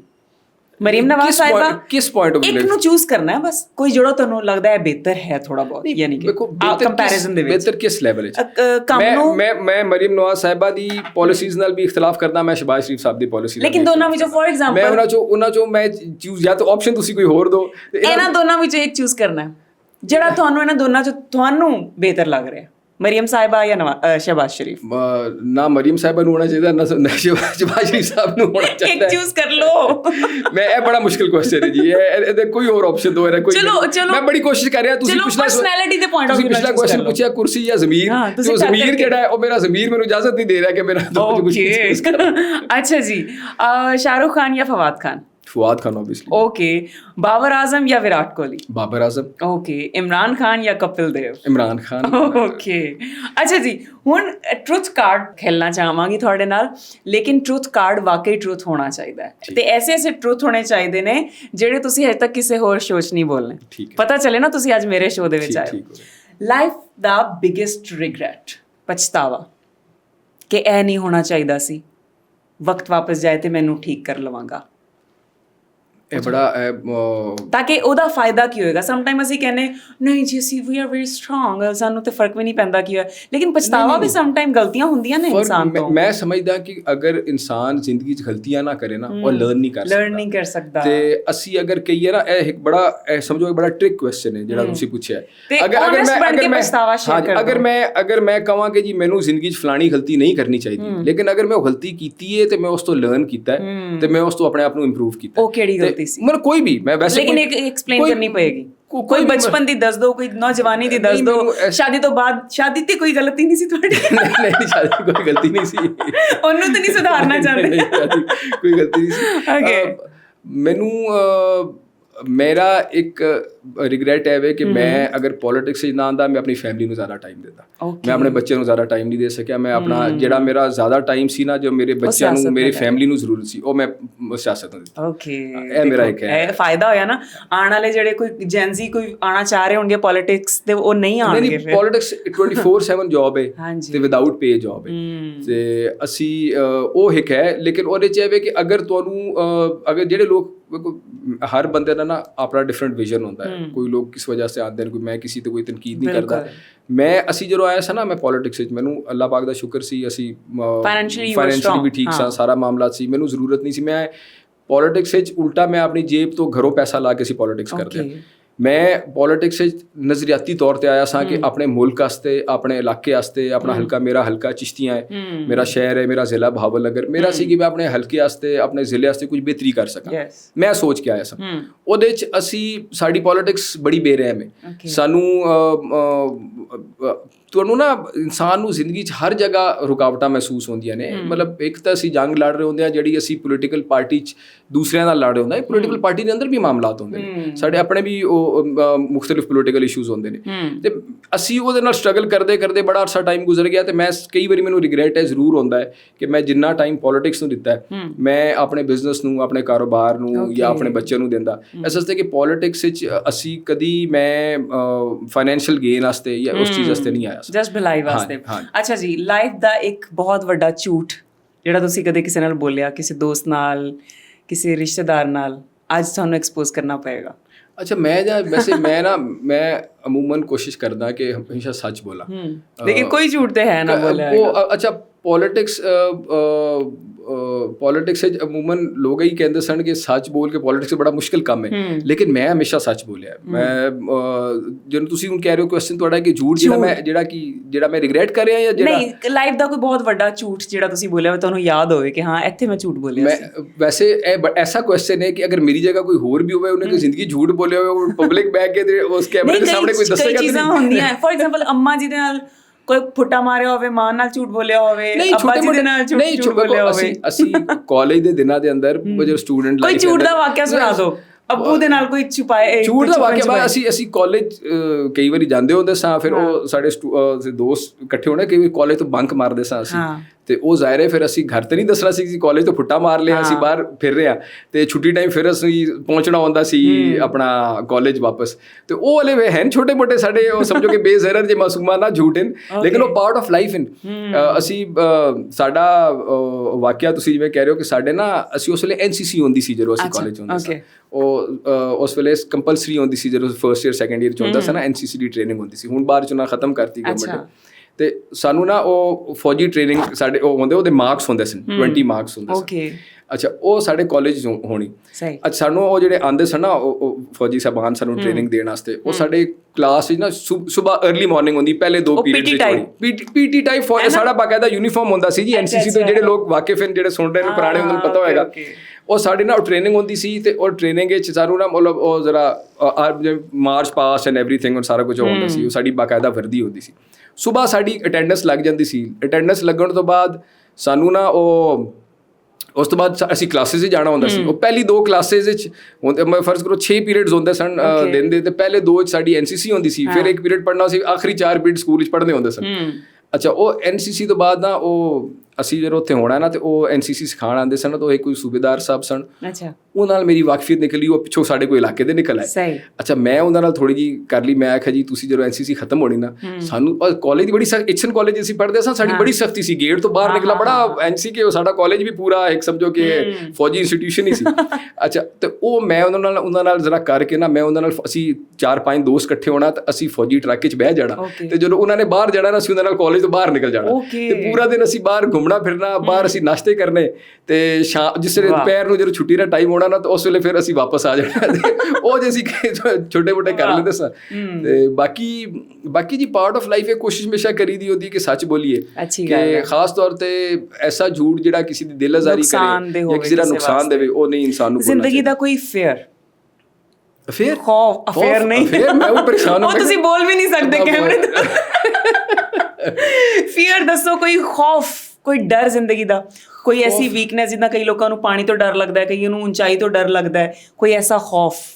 ਮੈਨੂੰ ਜੀ ਖੌਫ, ਜਿੱਦਾਂ ਕਈਆਂ ਨੂੰ ਮੱਕੜੀਆਂ ਤੋਂ ਡਰ ਲੱਗਦਾ ਹੈ, ਛਿਪਕਲੀ ਤੋਂ ਬੜਾ ਡਰ ਲੱਗਦਾ ਮੈਨੂੰ। ਸੀਰੀਅਸਲੀ? ਛਿਪਕਲੀ ਤੋਂ ਬੜਾ ਡਰ ਲੱਗਦਾ। ਮੈਂ ਅਸਲ ਵਿੱਚ ਮੈਂ ਛੋਟਾ ਜਿਹਾ ਸਾਂ, ਮੈਂ ਇੱਕ ਜਗ੍ਹਾ ਬੈਠਾ ਸੀ, ਤੇ ਛੱਤ ਤੋਂ ਛਿਪਕਲੀ ਡਿੱਗੀ ਦੀ ਸਿੱਧਾ ਮੇਰੇ ਉੱਤੇ। ਉਹ ਬਸ ਉਸ ਦਿਨ ਤੋਂ ਬਾਅਦ ਮੇਰੇ ਅੰਦਰ ਨਾ ਛਿਪਕਲੀ ਦਾ, ਫਿਰ ਮੈਂ ਛੋਟਾ ਜਿਹਾ ਸਾਂ, ਮੈਂ ਛਿਪਕਲੀ ਤੋਂ ਵੈਸੇ ਹੀ ਮੈਨੂੰ ਹੈ। ਯਾਨੀ ਰੈਪਟਾਈਲਸ ਦੀ ਪ੍ਰੋਬਲਮ ਹੈ? ਨਹੀਂ, ਬਾਕੀ ਰੈਪਟਾਈਲਸ ਤੋਂ ਨਹੀਂ, ਸਿਰਫ ਛਿਪਕਲੀ। ਨਹੀਂ, ਸੱਪ ਤੋਂ ਮੈਨੂੰ ਨਹੀਂ ਡਰ ਲੱਗਦਾ, ਉਹ ਸੱਪ ਤੋਂ ਨਹੀਂ ਸਾਨੂੰ ਡਰ ਲੱਗਦਾ। ਛਿਪਕਲੀ ਵੈਸੇ ਕੇਜ਼ਰ ਹੁੰਦੀ ਹੈ, ਪਤਾ ਨਹੀਂ ਕਿਉਂ। ਅਸੀਂ ਬਚਪਨ ਸੁਣਦੇ ਸੀ ਕੋਈ ਦੁੱਧ ਉਬਲਦਾ ਪਿਆ ਸੀ ਵਿੱਚ, ਬਸ ਉਹ ਗੱਲਾਂ ਸੁਣ ਕੇ ਨਾ ਲੋਕਾਂ ਨੇ ਪੀਆ, ਬੱਚੇ ਮਰ ਗਏ, ਸਭ ਝੂਠ ਹੈ, ਤੁਹਾਨੂੰ ਪਤਾ ਹੈ। ਸਿਰਫ ਛਿਪਕਲੀ ਤੋਂ, ਬਾਕੀ ਉਸ ਸੱਪ ਤੋਂ, ਰੈਪਟਾਈਲਸ, ਬਾਕੀ ਤੋਂ ਨਹੀਂ ਮੈਨੂੰ ਪ੍ਰੋਬਲਮ। ਅੱਛਾ ਜੀ, ਹੁਣ ਇੱਕ ਸਾਡੀ ਗੇਮ ਹੈ ਜੁਮਲਾ ਮੁਕੰਮਲ ਕਰੇ। ਠੀਕ है मुजफ्फर साहब, तुसी जुमला मुकम्मल करना है जल्दी जल्दी बिना सोचे।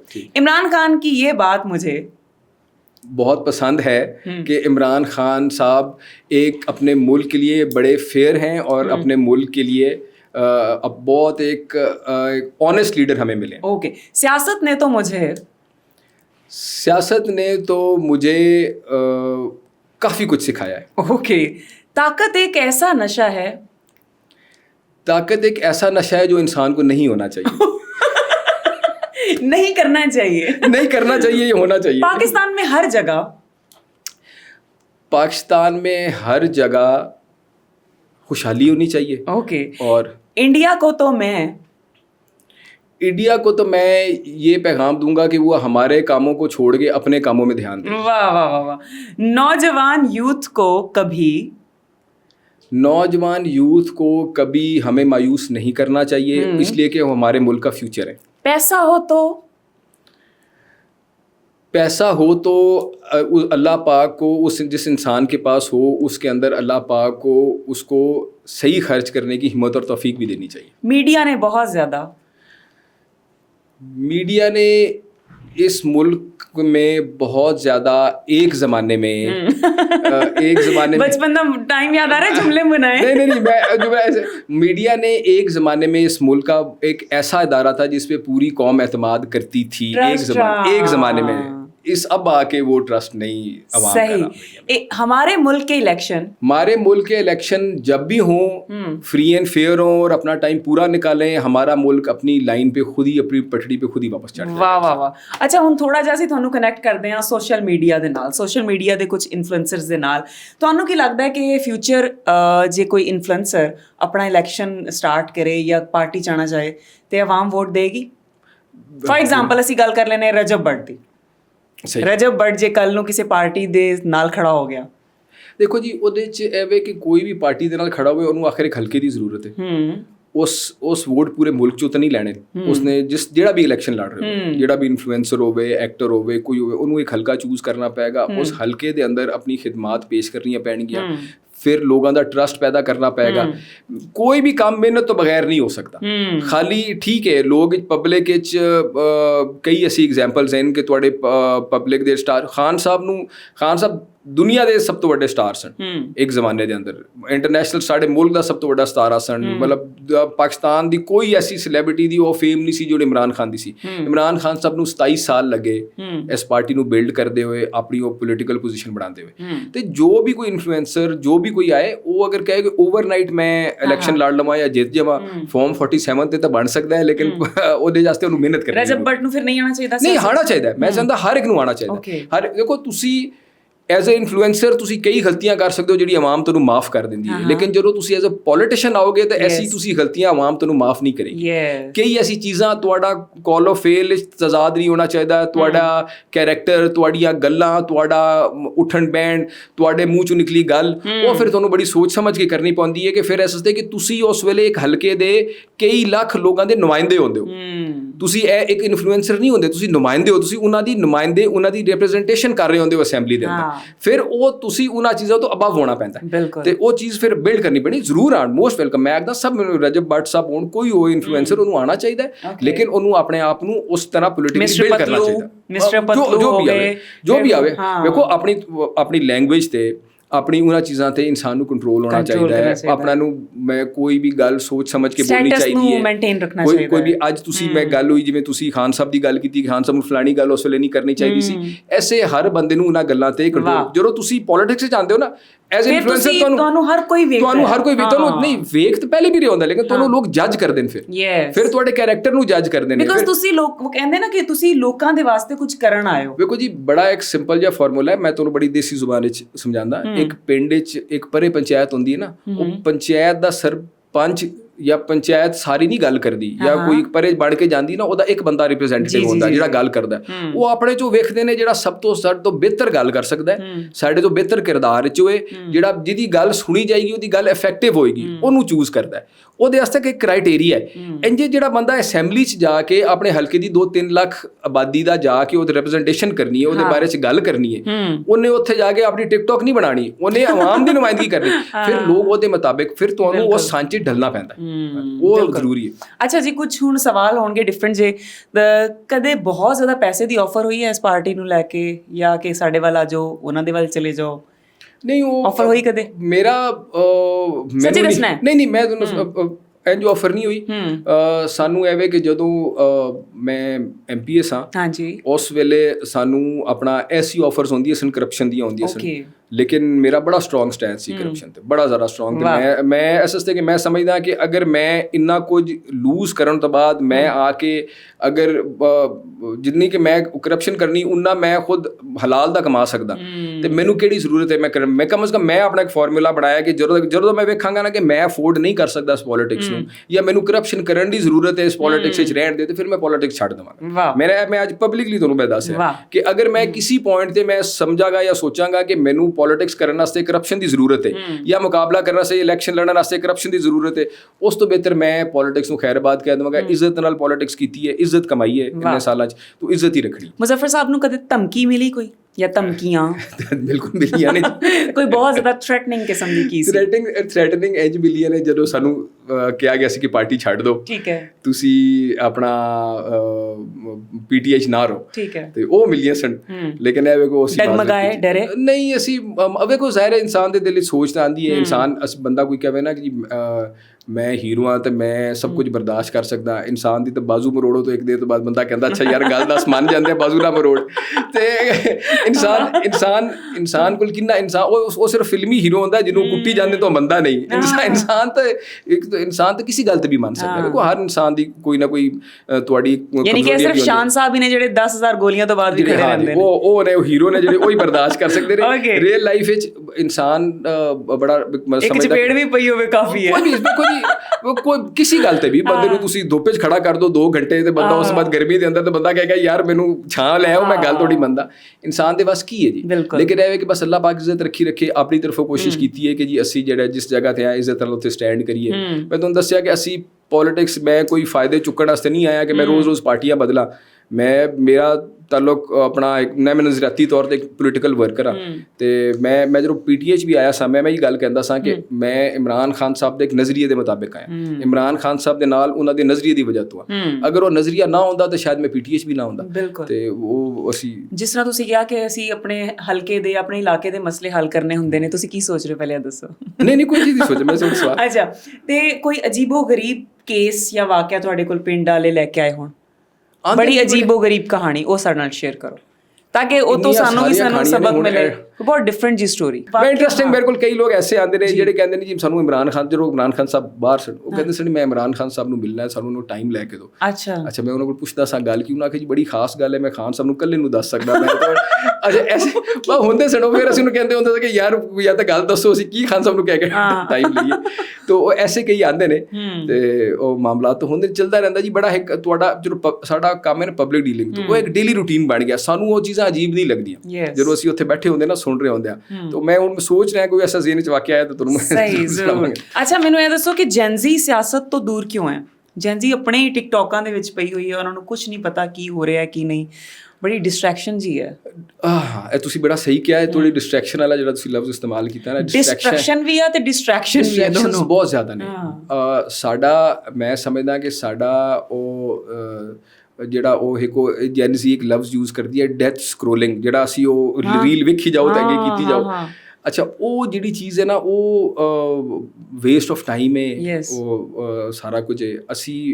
ਮੈਂ ਹਮੇਸ਼ਾ ਮੈਨੂੰ ਕੋਈ ਜੈਨਜ਼ੀ ਜਾਂ ਮੇਰੇ ਵੀ ਆਖਰ ਮੇਰਾ ਬੇਟਾ ਹੈ, ਮੈਂ ਉਹਦੇ ਨੂੰ ਵੀ ਮੈਂ ਗੱਲ ਕਰਦਾ, ਜਾਂ ਸਾਨੂੰ ਯੰਗ ਲੜਕੇ ਮਿਲਦੇ ਨੇ ਤੇ ਮੈਂ ਉਹਨਾਂ ਨਾਲ ਵੀ ਹਮੇਸ਼ਾ ਉਹਨਾਂ ਨੂੰ ਇੱਕ ਕੋਸ਼ਿਸ਼ ਕਰ ਐਡਵਾਈਸ ਦਿੰਦਾ ਕਿ ਦਿਨ ਦੇ ਅੰਦਰ ਹਮੇਸ਼ਾ ਕੋਸ਼ਿਸ਼ ਕੀਤਾ ਕਰਨ ਕੋਈ ਇੱਕ ਪ੍ਰੋਡਕਟਿਵ ਕੰਮ ਕਰਨ, ਜਿਹੜਾ ਮੈਂ ਕਿਹਾ ਦੋ ਮੈਂ ਚੀਜ਼ਾਂ ਹਮੇਸ਼ਾ ਕਹਿੰਦਾ। ਇੱਕ ਕਿ ਹਮੇਸ਼ਾ ਤੁਸੀਂ ਰਾਤ ਨੂੰ ਜਦੋਂ ਸੌਣ ਲੱਗੋ ਨਾ, ਤੁਸੀਂ ਇਹ ਅਸੈਸ ਕਰੋ ਕਿ ਮੈਂ ਅੱਜ ਪੂਰੇ ਦਿਨ ਵਿੱਚ ਪ੍ਰੋਡਕਟਿਵ ਕੰਮ ਕੀ ਕੀਤਾ। ਮਤਲਬ ਜਿਹੜਾ ਕੋਈ ਇੱਕ ਪ੍ਰੋਡਕਟਿਵ ਕੰਮ ਜਿਹੜਾ ਮੇਰੇ ਵਾਸਤੇ ਜਾਂ ਮੇਰੀ ਐਜ਼ ਅ ਸੁਸਾਇਟੀ ਵਾਸਤੇ ਜਾਂ ਮੇਰੇ ਘਰ ਵਾਲੇ ਵਾਸਤੇ ਕਿਸੇ ਵਾਸਤੇ, ਈਵਨ ਕੋਈ ਛੋਟਾ ਪ੍ਰੋਡਕਟਿਵ ਕੰਮ ਹੋ ਸਕਦਾ। ਮਤਲਬ ਤੁਸੀਂ ਈਵਨ ਅਗਰ ਐਕਸਰਸਾਈਜ਼ ਕੀਤੀ ਹੈ, ਤੁਸੀਂ ਆਪਣੇ ਸਿਹਤ ਵਾਸਤੇ ਇੱਕ ਪ੍ਰੋਡਕਟਿਵ ਕੰਮ ਕੀਤਾ ਹੈ, ਤੁਸੀਂ ਕੋਈ ਹੋਰ ਕੰਮ, ਮਤਲਬ ਦਿਨ ਵਿੱਚ ਤੁਸੀਂ ਰਾਤ ਨੂੰ ਸੌਣ ਤੋਂ ਪਹਿਲੇ ਅਸੈਸ ਜ਼ਰੂਰ ਕਰੋ। ਤੁਸੀਂ ਫਰਜ਼ ਕਰੋ ਕਿਸੇ ਦੋਸਤ ਨੂੰ ਮਿਲਣ ਗਏ ਹੋ, ਕਿਸੇ ਦੋਸਤ ਦੇ ਕੰਮ ਵਾਸਤੇ ਗਏ ਹੋ, ਤੁਸੀਂ ਇੱਕ ਪ੍ਰੋਡਕਟਿਵ ਕੰਮ ਕੀਤਾ ਹੈ। ਤੁਸੀਂ ਦਿਨ ਦਾ ਅਸੈਸਮੈਂਟ ਰਾਤ ਨੂੰ ਸੌਣ ਤੋਂ ਪਹਿਲੇ ਕਰੋ ਕਿ ਅੱਜ ਮੈਂ ਕਿੰਨੇ ਪ੍ਰੋਡਕਟਿਵ ਕੰਮ ਕੀਤੇ। ਇੱਕ ਚੀਜ਼। ਦੂਸਰੀ ਚੀਜ਼ ਮੈਂ ਕਿਹਾ ਦਿਨ ਵਿੱਚ ਚਾਹੇ ਛੋਟੀ ਜਾਂ ਵੱਡੀ ਇੱਕ ਨੇਕੀ ਜ਼ਰੂਰ ਕਰੋ ਤੇ ਰਾਤ ਨੂੰ ਸੌਣ ਤੋਂ ਪਹਿਲੇ ਜ਼ਰੂਰ ਕੰਸੀਡਰ ਕਰੋ ਕਿ ਮੈਂ ਉਹਦੇ ਨੇਕੀ ਤੋਂ ਮੁਰਾਦ ਹੈ ਨਹੀਂ ਨਮਾਜ਼ ਪੜ੍ਹਨਾ, ਨਹੀਂ ਨਮਾਜ਼ ਪੜ੍ਹਨਾ ਫਰਜ਼ ਹੈ ਸਾਡੇ। ਨਮਾਜ਼, ਰੋਜ਼ਾ, ਜ਼ਕਾਤ, ਹਜ ਉਹ ਫਰਾਇਜ਼ ਹੈ। ਇੱਕ ਨੇਕੀ ਤੁਸੀਂ ਕਿਸੇ ਦੇ ਕੰਮ ਆਏ, ਤੁਸੀਂ ਕਿਸੇ ਵਾਸਤੇ ਕੋਈ ਕੰਮ ਕੀਤਾ, ਤੁਸੀਂ ਰਾਤ 'ਚ ਇੱਕ ਪੱਥਰ ਪਿਆ ਉਹਨੂੰ ਸਾਈਡ ਤੇ ਸੁੱਟਿਆ, ਤੁਸੀਂ ਰਾਸਤਾ ਕੋਈ ਸਾਫ਼ ਕੀਤਾ, ਜਿਸੇ ਤੁਹਾਨੂੰ ਕੋਈ ਚਾਹੇ ਨਾ ਵੀ ਵੇਖ ਰਹੇ ਹੋਵੇ, ਲੇਕਿਨ ਤੁਸੀਂ ਸਮਝੋਗੇ ਯਾਰ ਮੈਂ ਇੱਕ ਨੇਕੀ ਦਾ ਕੰਮ ਕੀਤਾ। ਅਸੀਂ ਇਹ ਚੀਜ਼ ਨਹੀਂ ਕੰਸੀਡਰ ਕਰਦੇ। ਅਸੀਂ ਪੂਰਾ ਦਿਨ ਅਗਰ ਰਾਤ ਨੂੰ ਸੌਣ ਤੋਂ ਪਹਿਲੇ ਇਹ ਚੀਜ਼ ਸੋਚੀਏ ਨਾ, ਤਾਂ ਅਸੀਂ ਵੇਖਾਂਗੇ ਕਿ ਯਾਰ ਅਸੀਂ ਤਾਂ ਪੂਰਾ ਦਿਨ ਅੱਜ ਕੋਈ ਨੇਕੀ ਨਹੀਂ ਕੀਤੀ। ਅਸੀਂ ਆਪਣੇ ਆਪ ਨੂੰ ਬੜਾ ਨੇਕ ਸਮਝਦੇ ਹਾਂ, ਲੇਕਿਨ ਅਸੀਂ ਕੁਝ ਵੀ ਨਹੀਂ ਕੀਤਾ। ਨੇਕੀ ਇਜ਼ ਕਿਸੇ ਵਾਸਤੇ ਕੋਈ ਭਲਾਈ ਕਰਨਾ, ਡੂਇੰਗ ਸਮਥਿੰਗ ਫॉर ਸਮਵਨ। ਤੁਸੀਂ ਕਿਸੇ ਦੀ ਕੋਈ ਭਲਾਈ ਕੀਤੀ, ਅੱਜ ਦਾ ਕੋਈ ਤੁਸੀਂ ਚੰਗਾ ਕੰਮ ਕੀਤਾ, ਅੱਜ ਦਾ ਕੋਈ ਪ੍ਰੋਡਕਟਿਵ ਕੰਮ ਕੀਤਾ। ਤੁਸੀਂ ਜਨ ਜ਼ੀ ਵਾਸਤੇ ਗੱਲ ਕੀਤੀ ਨਾ, ਮੈਂ ਜਨ ਜ਼ੀ ਵਾਲੇ ਜਿਹੜੇ ਸਾਡੇ ਅੱਗੇ ਬਰਖੁਰਦਾਰ ਨੇ, ਨੌਜਵਾਨ ਨੇ, ਉਹਨਾਂ ਨਾਲ ਹਮੇਸ਼ਾ ਹੀ ਗੱਲ ਕਰਦਾ ਕਿ ਜਦੋਂ ਰਾਤ ਨੂੰ ਸੌਣ ਤੋਂ ਪਹਿਲੇ ਇਹ ਦੋ ਚੀਜ਼ਾਂ ਦੀ ਅਸੈਸਮੈਂਟ ਜ਼ਰੂਰ ਕਰੋ। ਇੱਕ ਵੇਖੋ ਕਿ ਤੁਸੀਂ ਪ੍ਰੋਡਕਟਿਵ ਕੰਮ ਕੀ ਕੀਤਾ, ਦੂਸਰਾ ਅਗਰ ਨੇਕੀ ਕੋਈ ਤੁਸੀਂ ਕਰ ਸਕੇ ਹੋ ਕਿ ਨਹੀਂ ਕਰ ਸਕੇ। ਅਗਰ ਨਹੀਂ ਕਰ ਸਕੇ ਤਾਂ ਇਰਾਦਾ ਬਣਾਓ ਕਿ ਚਲੋ ਕੱਲ ਮੈਂ ਕਰ ਲਵਾਂਗਾ। ਕੋਈ ਬੰਦੇ ਨੂੰ ਕੋਈ ਮੌਕਾ ਮਿਲਾ, ਕਿਸੇ ਨੂੰ ਸੜਕ ਕ੍ਰੋਸ ਕਰਾ ਲਈ, ਕਿਸੇ ਦਾ ਹੱਥ ਪਕੜ ਕੇ ਉਹਨੂੰ ਰੋਡ ਕ੍ਰੋਸ ਕਰਾਤੀ, ਕਿਸੇ ਦਾ ਕੋਈ ਹੈਲਪ ਕਰ ਦਿੱਤੀ, ਕੋਈ ਵੀ। ਸਹੀ। ਅੱਛਾ ਅੱਜ ਕੱਲ੍ਹ ਵੈਸੇ ਪੁਰਾਣੇ ਸਾਡੇ ਜਿਹੜੇ ਸੀਨੀਅਰ ਹੀਰੋਜ਼ ਤੇ ਹੀਰੋਇਨਸ ਨੇ, ਉਹਨਾਂ ਤੋਂ ਵੀ ਜ਼ਿਆਦਾ ਲਾਈਮਲਾਈਟ ਸਾਡੇ ਇਨਫਲੂਐਂਸਰਸ ਜਾਂ ਸੋਸ਼ਲ ਮੀਡੀਆ ਯੂਟਿਊਬਰਸ ਦੀ ਹੈ। ਤੇ ਜੇ ਫॉर ਐਗਜ਼ਾਮਪਲ 2 ਪੋਡਕਾਸਟ ਹੁੰਦੇ ਨੇ ਮੁਜ਼ੱਫਰ ਖਾਨ ਸਾਹਿਬ ਦੇ, ਇੱਕ ਪੋਡਕਾਸਟ ਹੁੰਦਾ ਹੈ ਰਜਬ ਬੱਟ ਦੇ ਨਾਲ, ਇੱਕ ਹੁੰਦਾ ਹੈ ਸ਼ਾਹਰੁਖ ਖਾਨ ਦੇ ਨਾਲ, ਤੁਹਾਨੂੰ ਕੀ ਲੱਗਦਾ ਹੈ ਵਿਊਜ਼ ਕਿਹਦੇ ਤੇ ਆਉਣਗੇ? ਵਿਊਜ਼ ਵੇਖੋ ਜੀ, ਮੈਂ ਤਾਂ ਹਮੇਸ਼ਾ ਪਾਕਿਸਤਾਨੀ ਇਨਫਲੂਐਂਸਰ ਨੂੰ ਪ੍ਰਮੋਟ ਕਰਾਂਗਾ। ਸ਼ਾਹਰੁਖ ਖਾਨ ਸਾਹਿਬ ਬੜੇ ਅੱਛੇ ਬੜੇ ਵੱਡੇ ਸਟਾਰ ਹਨ, ਦੁਨੀਆ ਦੇ ਨਾਮੀ ਗ੍ਰਾਮੀ ਸਟਾਰ ਹਨ, ਲੇਕਿਨ ਰਜਬ ਬੱਟ ਸਾਡੇ ਮੁਲਕ ਦਾ ਹੈ। ਤੇ ਅਗਰ ਮੈਂ ਚਲੋ ਇਹ ਸਪੋਰਟ ਵਾਲੀ ਗੱਲ ਹੋ ਗਈ। ਫॉर ਐਗਜ਼ਾਮਪਲ ਸ਼ਾਹਰੁਖ ਖਾਨ ਦੀ ਜਗ੍ਹਾ ਸੀ ਫਵਾਦ ਖਾਨ ਨੂੰ ਐਡ ਕਰ ਦਿੱਤਾ, ਹੁਣ ਦੱਸੋ ਵਿਊਜ਼ ਮਿਲੀਅਨਸ ਚ ਕਿਹਦਾ ਪੋਡਕਾਸਟ ਜਾਏਗਾ? ਮੇਰੇ ਕੋ ਇਹ ਡਿਪੈਂਡ ਕਰਦਾ ਹੈ। ਹੁਣ ਅਗਰ ਜੈਨ ਜ਼ੀ ਵੇਖ ਰਹੀ ਹੋਏਗੀ ਤਾਂ ਰਜਬ ਬੱਟ ਨੂੰ ਸ਼ਾਇਦ ਜ਼ਿਆਦਾ ਵੇਖਣਗੇ। ਸਾਡੇ ਜੇ ਕੋਲੋਂ ਫੋਨ ਜ਼ਰਾ ਕਮ ਹੁੰਦਾ, ਜਿਹੜੇ ਜ਼ਰਾ ਸੀਨੀਅਰ ਸੇ ਡੀਸੈਂਟ ਹੋਣਗੇ, ਉਹ ਫਵਾਦ। ਉਹ ਦੋਵੇਂ ਇੱਕ ਅਲੱਗਾ ਕੈਟਾਗਰੀ ਹੈ, ਦੋਵਾਂ ਦਾ ਕੰਪੈਰੀਜ਼ਨ ਨਹੀਂ ਹੈ। ਉਹ ਆਪਣੀ ਜਗ੍ਹਾ ਇੱਕ, ਉਹਨਾਂ ਦਾ ਇੱਕ ਬੜਾ ਆਪਣਾ ਮਕਾਮ ਹੈ, ਉਹਦਾ ਆਪਣੀ ਜਗ੍ਹਾ ਇੱਕ ਹੈ, ਦੋਵਾਂ ਦਾ ਆਪਣਾ ਇੱਕ ਸਿਸਟਮ। ਸਹੀ। ਅੱਛਾ ਹੁਣ ਥੋੜਾ ਟੌਪਿਕ ਸਾਡਾ ਕਰਨਾ ਤੋਂ ਪੜੇਗਾ। ਅੱਛਾ ਇਸ ਲਈ ਪਹਿਲੇ ਹੀ कहता ज़हन बना लो, करना तो पड़ेगा। कोई पंजाबी फिल्मी डायलॉग ਜਿਹੜਾ ਜ਼ੇਨ 'ਚ ਹੋਵੇ?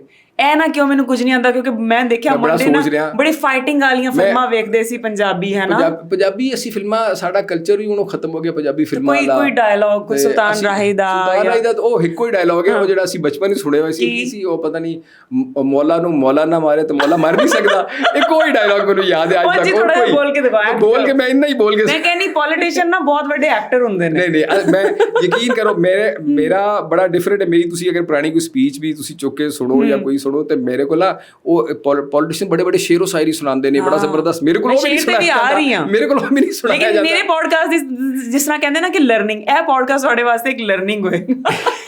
ਅੱਛਾ ਜੀ, ਕੋਈ ਐਨੀਮਲ ਵੌਇਸ ਕੱਢ ਕੇ ਵਿਖਾਣੀ ਹੈ? Animal voice? ਆਹਾ, ਸਭ ਨੂੰ ਕੁਛ ਨਾ ਕੁਛ ਆਉਂਦਾ ਹੈ, ਸਭ ਬਸ ਰੀਸੈਂਟ ਬੜੇ ਹੁੰਦੇ ਨੇ ਜੀ। ਬਿੱਲੀ ਵੀ ਕੱਢ ਦੋ, ਸਭ ਤੋਂ ਆਸਾਨ ਹੈ। ਹਾਂ, ਮਿਆਉ ਮਿਆਉ ਬਿੱਲੀ ਤੇ ਮਿਆਉ ਮਿਆਉ ਬਿੱਲੀ ਕੋਈ ਵੀ ਨਹੀਂ, ਬਿੱਲੀ ਮਿਆਉ ਵੀ ਕਰ ਸਕਦੀ ਜੀ, ਬਿਲਕੁਲ ਕਰਦੀ। ਤੁਹਾਡੇ ਗੈਸਟ ਵੀ ਹੱਸਦੇ ਪਏ ਨੇ। ਬਿੱਲੀ ਦੀ ਤਰ੍ਹਾਂ ਕਰਨੀ ਹੈ, ਮਿਆਉ ਮਿਆਉ ਨਹੀਂ ਕਰਨਾ। ਅੱਛਾ ਜੀ, ਮੈਨੂੰ ਹੋਰ ਵੀ ਐਨੀਮਲ ਸੋਚ ਲੈਣਾ, ਮੈਂ ਜ਼ਰੂਰ ਬਿੱਲੀ ਦੀ ਆਵਾਜ਼। ਹੋਰ ਕਿਹੜਾ? ਵਾਓ, ਹੋਰ ਐਨੀਮਲਸ ਕੋਈ ਵੀ ਹੋ ਸਕਦਾ ਜਿਹੜਾ ਆਸਾਨ ਹੋਵੇ। ਤੋਤਾ ਹੋ ਸਕਦਾ ਹੈ, ਹੋਰ ਤੋਤਾ ਤੇ ਪਰਿੰਦਾ ਹੈ। ਐਨੀਮਲ ਚ ਹੋਰ ਗਾਂ ਹੋ ਸਕਦੀ ਹੈ, ਮੱਝ ਹੋ ਸਕਦੀ ਹੈ, ਉਹ ਤਾਂ ਗਧਾ ਵੀ ਸਕਦਾ ਹੈ, ਲੇਕਿਨ ਉਹਦੀ ਆਵਾਜ਼ ਹੀ ਕੱਢ ਸਕਦਾ ਮੈਂ। ਤੁਸੀਂ ਬਿੱਲੀ ਦੀ ਕੱਢ ਦੋ, ਬਚ ਜਾਓ। ਮੈਨੂੰ ਆਸਾਨ ਰਸਤਾ ਦਿੱਤਾ। ਹਾਂ, ਬਿੱਲੀ ਮਿਆਉ। ਮੁਜ਼ੱਫਰ ਸਾਹਿਬ, ਤੁਸੀਂ ਇੰਨਾ ਹੱਸੇ ਹੋ ਵੈਸੇ ਕਦੇ ਕਿਸੇ ਪੋਡਕਾਸਟ? ਨਹੀਂ, ਮੈਂ ਨਹੀਂ ਕਦੀ ਪੋਡਕਾਸਟ ਵਿੱਚ। ਅੱਛਾ ਜੀ, ਕੋਈ बॉलीवुड फिल्म ਦਾ डायलॉग? वो अमिताभ वाला ही आप पहले कह रहा था, अमिताभ वाला ही डायलॉग याद आ गया। वो क्या था जी, वो रिश्ते में तो हम तुम्हारे बाप लगते हैं, वैसे करना, लेकिन हाँ जी, रिश्ते में तो तुम्हारे बाप लगते हैं, लेकिन नाम है मलिक मुजफ्फर। हाँ, ऑल्टर भी कर लिया।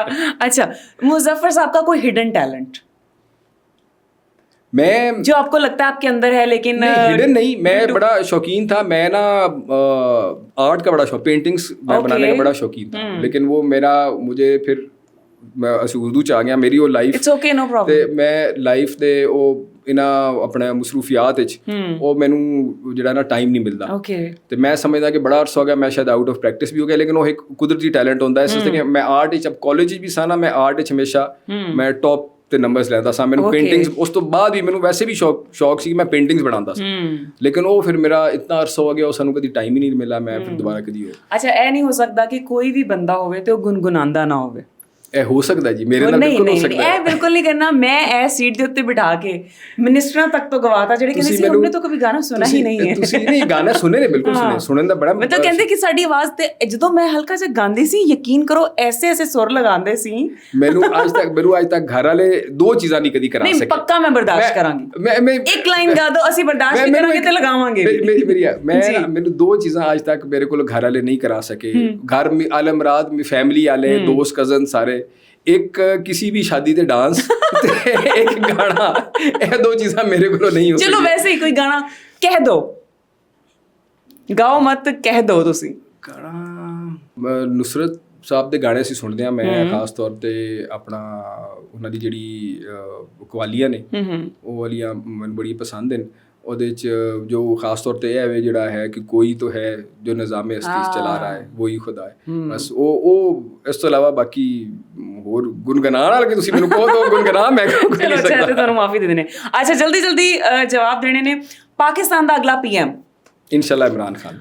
ਇੰਟੈਲੀਜੈਂਟ ਸਿਆਸਤਦਾਨ ਕੌਣ ਹੈ ਤੁਹਾਡੀ ਨਜ਼ਰ? ਜਲਦੀ ਨਹੀਂ, ਮੈਂ ਵੇਖੋ ਹਰ ਗੱਲ ਦਾ ਫਿਰ ਮੈਂ ਇਮਰਾਨ ਖਾਨ ਸਾਹਿਬ ਵਾਲਾ ਅਗਰ ਜਵਾਬ ਦੇਵਾਂ ਤੇ ਨਹੀਂ। ਅੱਛਾ, ਇਸ ਸੈਗਮੈਂਟ ਦੇ ਵਿੱਚ ਅਸੀਂ ਇਮਰਾਨ ਖਾਨ ਸਾਹਿਬ ਨੂੰ ਥੋੜੀ ਦੇਰ ਵਾਸਤੇ ਸਾਈਡ ਤੇ ਰੱਖਦੇ ਹਾਂ। ਨਹੀਂ, ਫਿਰ ਪਹਿਲੇ ਇਹਦਾ ਸਵਾਲ ਤਾਂ ਇਮਰਾਨ ਖਾਨ ਸਾਹਿਬ ਹੀ ਸਨ, ਨੈਕਸਟ ਪੀਐਮ। ਚਲੋ, ਅਸੀਂ ਵੈਸੇ ਇਮਰਾਨ ਖਾਨ ਸਾਹਿਬ ਨੂੰ ਥੋੜੀ ਦੇਰ ਵਾਸਤੇ ਸਾਈਡ ਤੇ ਰੱਖਦੇ ਹਾਂ।